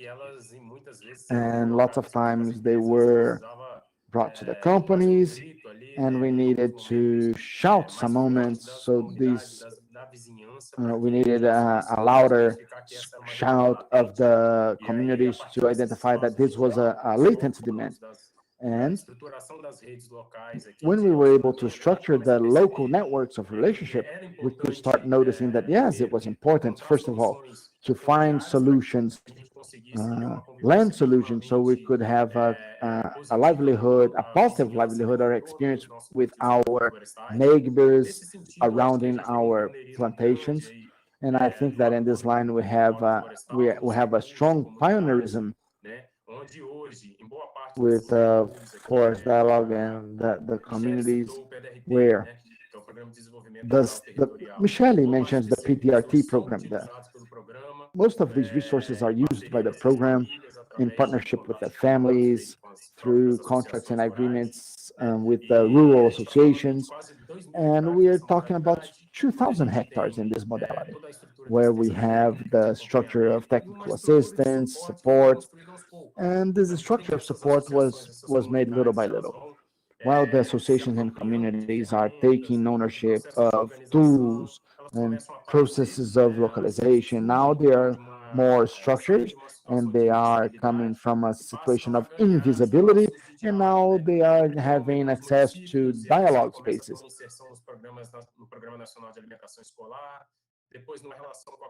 First in a municipality with municipalities, and then with COHAB in the food purchase program, and also participates in public tenders. We have Votorantim Institute that also helps us, and we can try to grow little by little. You can see the beekeeping projects in the state of Bahia. So little by little, those that benefit are taking advantage of these methodologies, and now they are going to be the bridge in this relationship with the territory. And we understand that a sustainable territory passes directly by the capacity of people that are in that territory to take this ownership. So we build the methodologies based on that. And if we talk directly about the movements that fight for land, and we have a lot of involvement with them in the extreme southern Bahia, the process is not different. I have a land demand, and we always have the expectation of a more passive position. And there was a moment that we said, well, we have this protagonism, and we must have this stronger position in these debates with the movements, bringing people to discuss, contributing with subsidies like the university and the government from Bahia, besides other local institutions that little by little are being integrated to the process. And now I believe that we have one of the most important examples for land solutions at a country level, let's say. If we unite the two companies, more than 27,000 hectares, we are talking about a partnership that does not only involve the negotiation on land, but it negotiates technical assistance, joint constructions, decisions, infrastructures, support in the educational process. We are also talking about process of institutional strengthening, as we have in Scolatina's farm, the popular school. It's a unique process, but it's already ongoing, and this process could train more than 4,000 students that passed by them. So we are referring to this structure of relationship and dialogue that was built after the year of 2011, and we intend this structure to continue strongly because we are in a good pathway of dialoguing and strengthening the territory. But that was not concluded yet. This pathway is continuous, and we do have these expectations of being able to evolve with new processes of dialogues in this region. Michele, I can't click the slide, but can you change the slide for me, please? Thank you. And then when we talk about the volume of people involved, here we're talking about more than 2,000 families in these agreements, in these land agreements of the 27,000 hectares that we mentioned. So it's a lot of people. And maybe what makes this relationship process specific for Veração and Suzano is the capacity that we have in a single solution to involve thousands of families. So you can get, what we are talking about family farming and the process of relating with the rural families. We have a lot of families in a single initiative, 3,000 families. And when we talk about families that have already been settled, more than 2,000 families. So the capacity of expanding the scale is huge. And this makes our responsibility and our action even more relevant for the territory.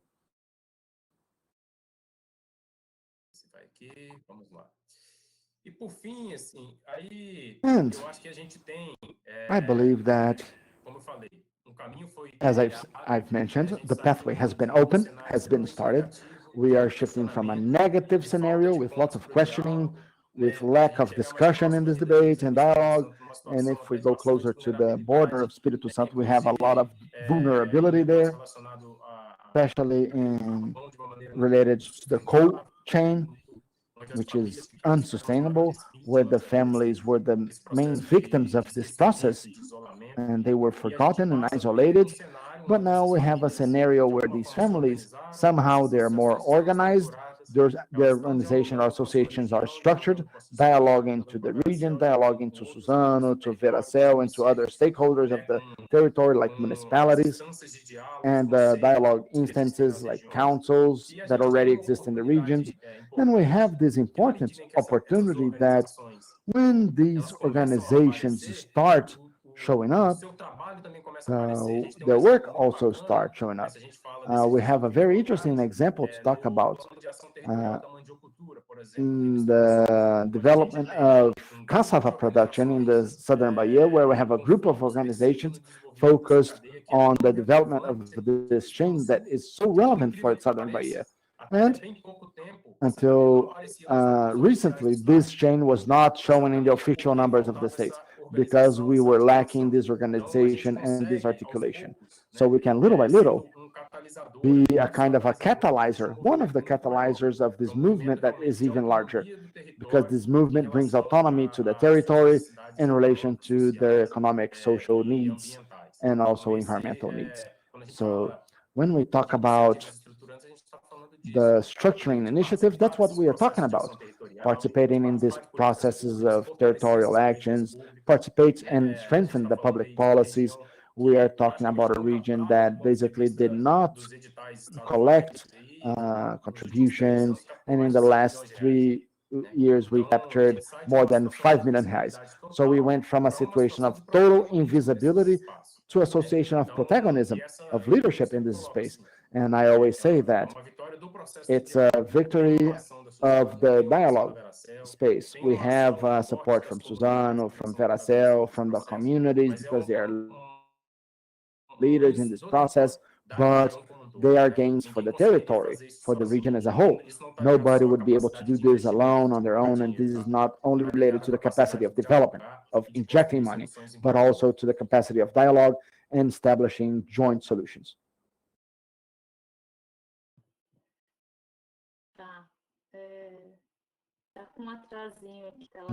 I have a small delay here, but the main idea is exactly it. I believe that, personally speaking, this agenda, the collective action agenda, would be one of the main opportunities that we have. and one of the main needs we have, and it's not from today. We've been seeing this more intense in this pandemic period, but this is an agenda that has been discussed for some years already. How the territories need to establish common agendas so all of the stakeholders can participate, all of the communities, government, academia, NGOs could be discussing and debating what is relevant for the local sustainable development. Nowadays, we talk about the restoration of those environments even more than the sustainability of those environments. But how could these synergies be identified, and how can each work focusing where they really can? What's the role of the government? What's the role of the academia? What's the role of the enterprises in this common agenda that is so important? And this could be leveraging exponentially. So then we can fulfill the needs of the territories. So when we talk about collective actions, now, this is the look that we must have, that this has already started. We already have initiatives focusing on that. We have strategies that try to establish, advance, and strengthen this, so increasingly more than can be more active and they can become autonomous and collaborate among each other.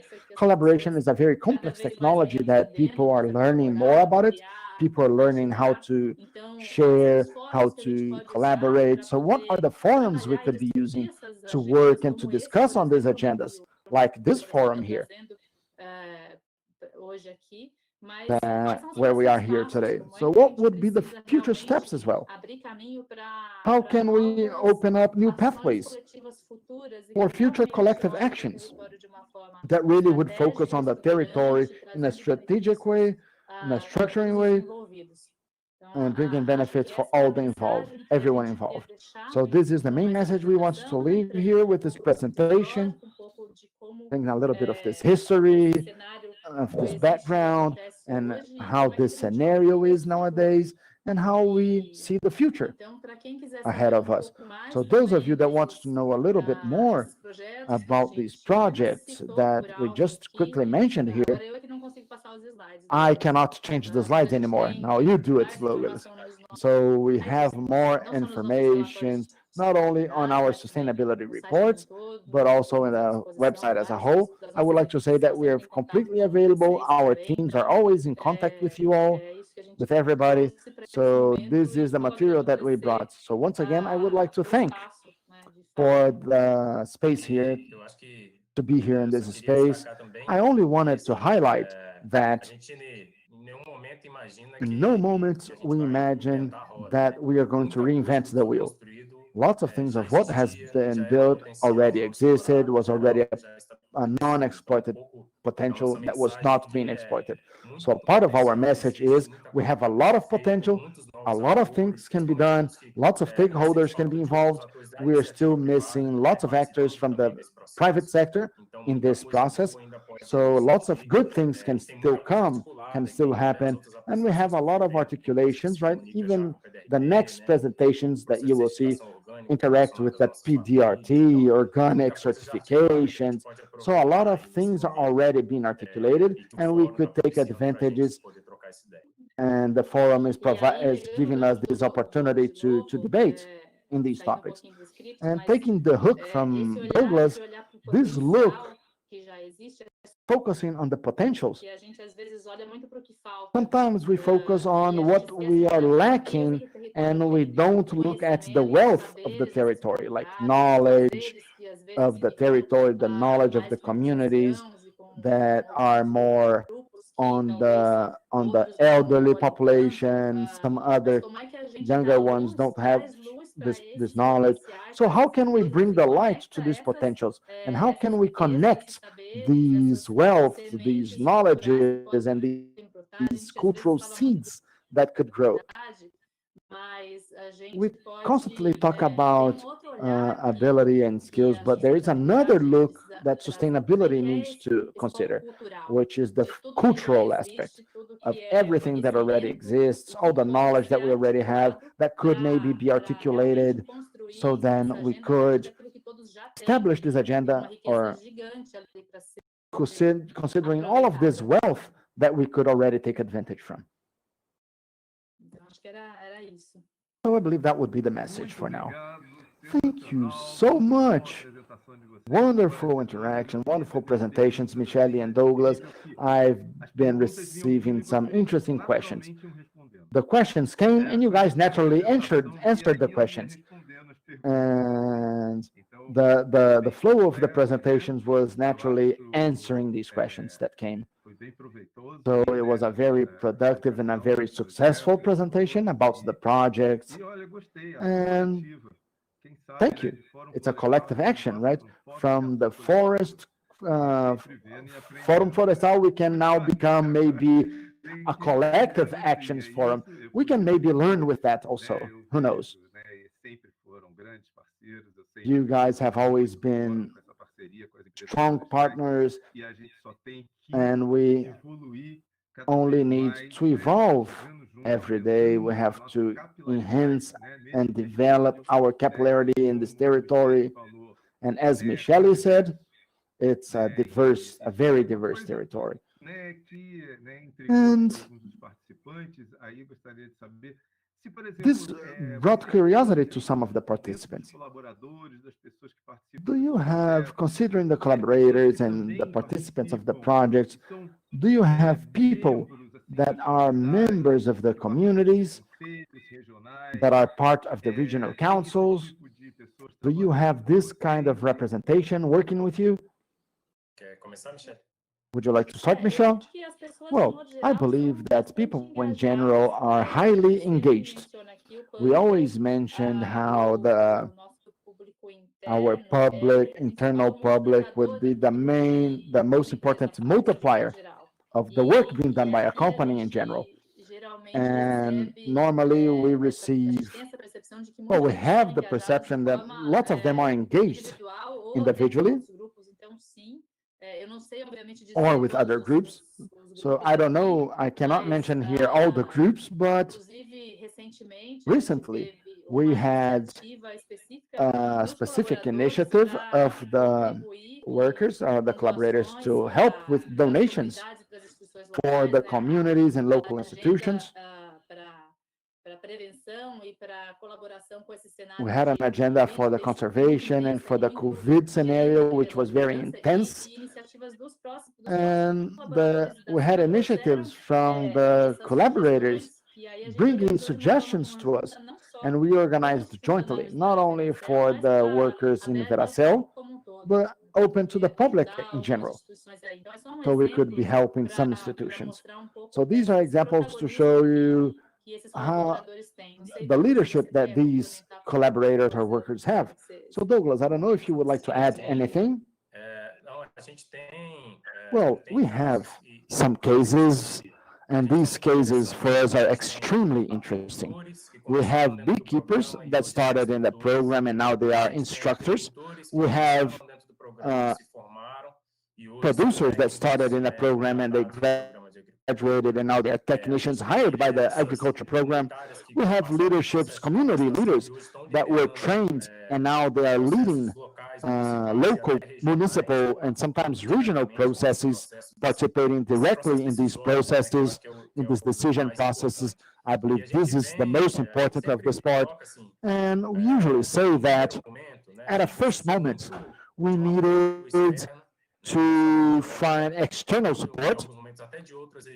This labor needed to come from other regions to start the project.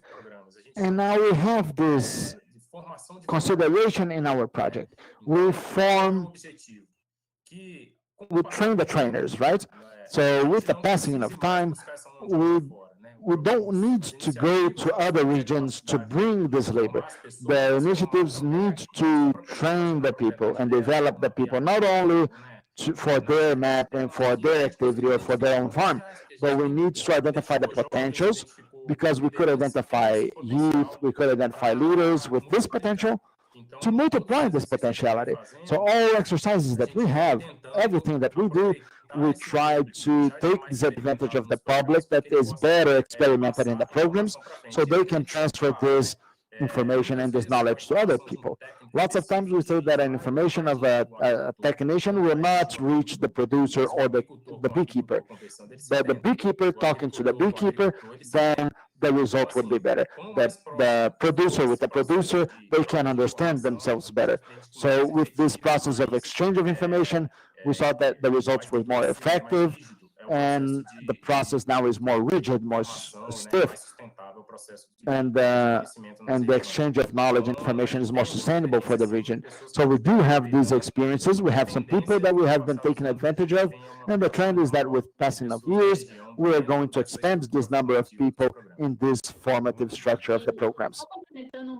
Just to complement a bit of what Douglas said, Márcio, Douglas brought a little bit of this look on how this is translated into the communities.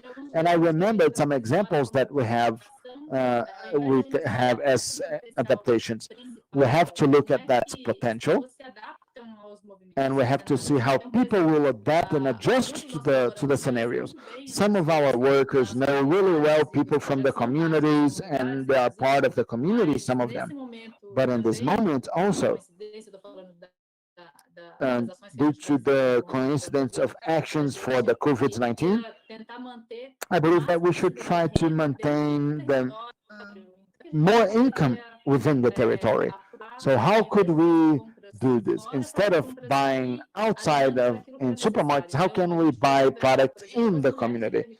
So we decided to align with the women in the territory and work with them, for example, producing masks, COVID-19 masks. And we have lots of communities producing these masks, but Pedrina is who coordinates the fisherwoman, the fisherwoman project, and she talked to the members of her community to see if anybody wanted to start producing these masks. So we didn't look only for the fishing products. No, they are women, and these women have different skills, and we started looking on how we could bring these different skills to the situation, the current situation we're going through. We have to see how things are being multiplied and being adapted to these new moments. Well, it's a pity that Petrina could not be with us here. She tested the software, she was here with us, but the technology barriers did not allow her to be here with us. And we had some leaderships of settlements and indigenous communities as well. The Indian chiefs that couldn't be with us, Indian Chief Arwan and Indian Chief from Barra Velha as well. So that happens. It happens. These are the difficulties that we have in a virtual event, but we hope that soon we can have a presential event where everybody could be present side by side, holding hands, and together we can be working to develop the territory. So it's wonderful to have both of you in this debate. I feel like keep going forever, but we have a short time, but I would like you guys to pass a final message before we leave. How can we be working more together? You know that you guys are part of the Forum Florestal da Bahia. Use the Forum Florestal da Bahia the best way you can. Suzano and Veracel, you guys are always working with us. You are part of the family already. Feel free. And I now would like to pass a word now again to Michele, if you want to pass a closing message, and Douglas as well. Michele? Well, I believe that first I would like to thank you for this opportunity and the space. I believe that these moments are always wonderful, and to plant future partnerships and using these expressions of family farming, but I would like to thank you for this space and this moment here, and we are going to strengthen this way. It's extremely important for us to look at the collective agendas in a more human fashion, sem pensar nas competições e sim nas without focusing on competition, but focusing on collaboration. If we weren't able to structure some things in the past, now we have better conditions to work collectively, so nobody can survive alone. Each day, this collaboration will be more important. So if we can think on what are our contributions for the new processes, well, we are trying to do the same here, and that's the message that I would like to leave. Thank you very much for the invitation to be here. Thank you, Michele. Well, I also would like to say that and reinforce the message that everything that we have done, we don't see it as a picture, a photo. It's not a frozen image. We understand it as a film. It's a movement. It's evolving. We take a step at each time, but we always have to take a step forward. I believe this dialogue space allows us to equalize our expectations and establish a good level of knowledge, but it also allows us to take steps forwards. So we all know the work being done in the territory, and this will allow us to take significant leaps, significant advance, mainly for those people living in the region and working in the region. We in Suzano, we strongly believe in this, and that's the message that I would like to pass to you all. And I hope that we can be in such a moment again for the following 15 years again. Maybe 15, 30 years, we could have this space of dialogue forever. We cannot lose this dialogue, this space for dialogues. Thank you very much for your participation, guys. I would kindly ask you to turn off your video and camera, your video and microphone. So thank you so much for the participation. Well, everyone, we are now concluding the first day of our event. Thank you so much for everyone's participation, for everyone's patience, and those that survived until the end and are here with us until now. Well, unfortunately, I apologize because some people that were supposed to be here with us could not participate. So it was not due to lack of interest. They tried really hard. They participated in the tests with us, but we have limitations of technology. We have limitations of internet in some remote areas. They were not able to be here with us, but all the sectors were really well represented, and that's it. I believe this journey, social environmental journey, as it was said here, as Douglas just mentioned, we have to go step by step, but it's a long journey. It's a long journey. This is an endless journey. We're always going to be fighting for social injustice and environmental conservation. And I would like to invite all of you for our day tomorrow. So once again, we are present here with us. We're going to be starting our day with regional producers, where we're going to be showing you a diversity of products of the region. We're going to start our day with very interesting representations and participants and speakers. So thank you once again for the persistence and everyone's participation. Thank you, and see you tomorrow again.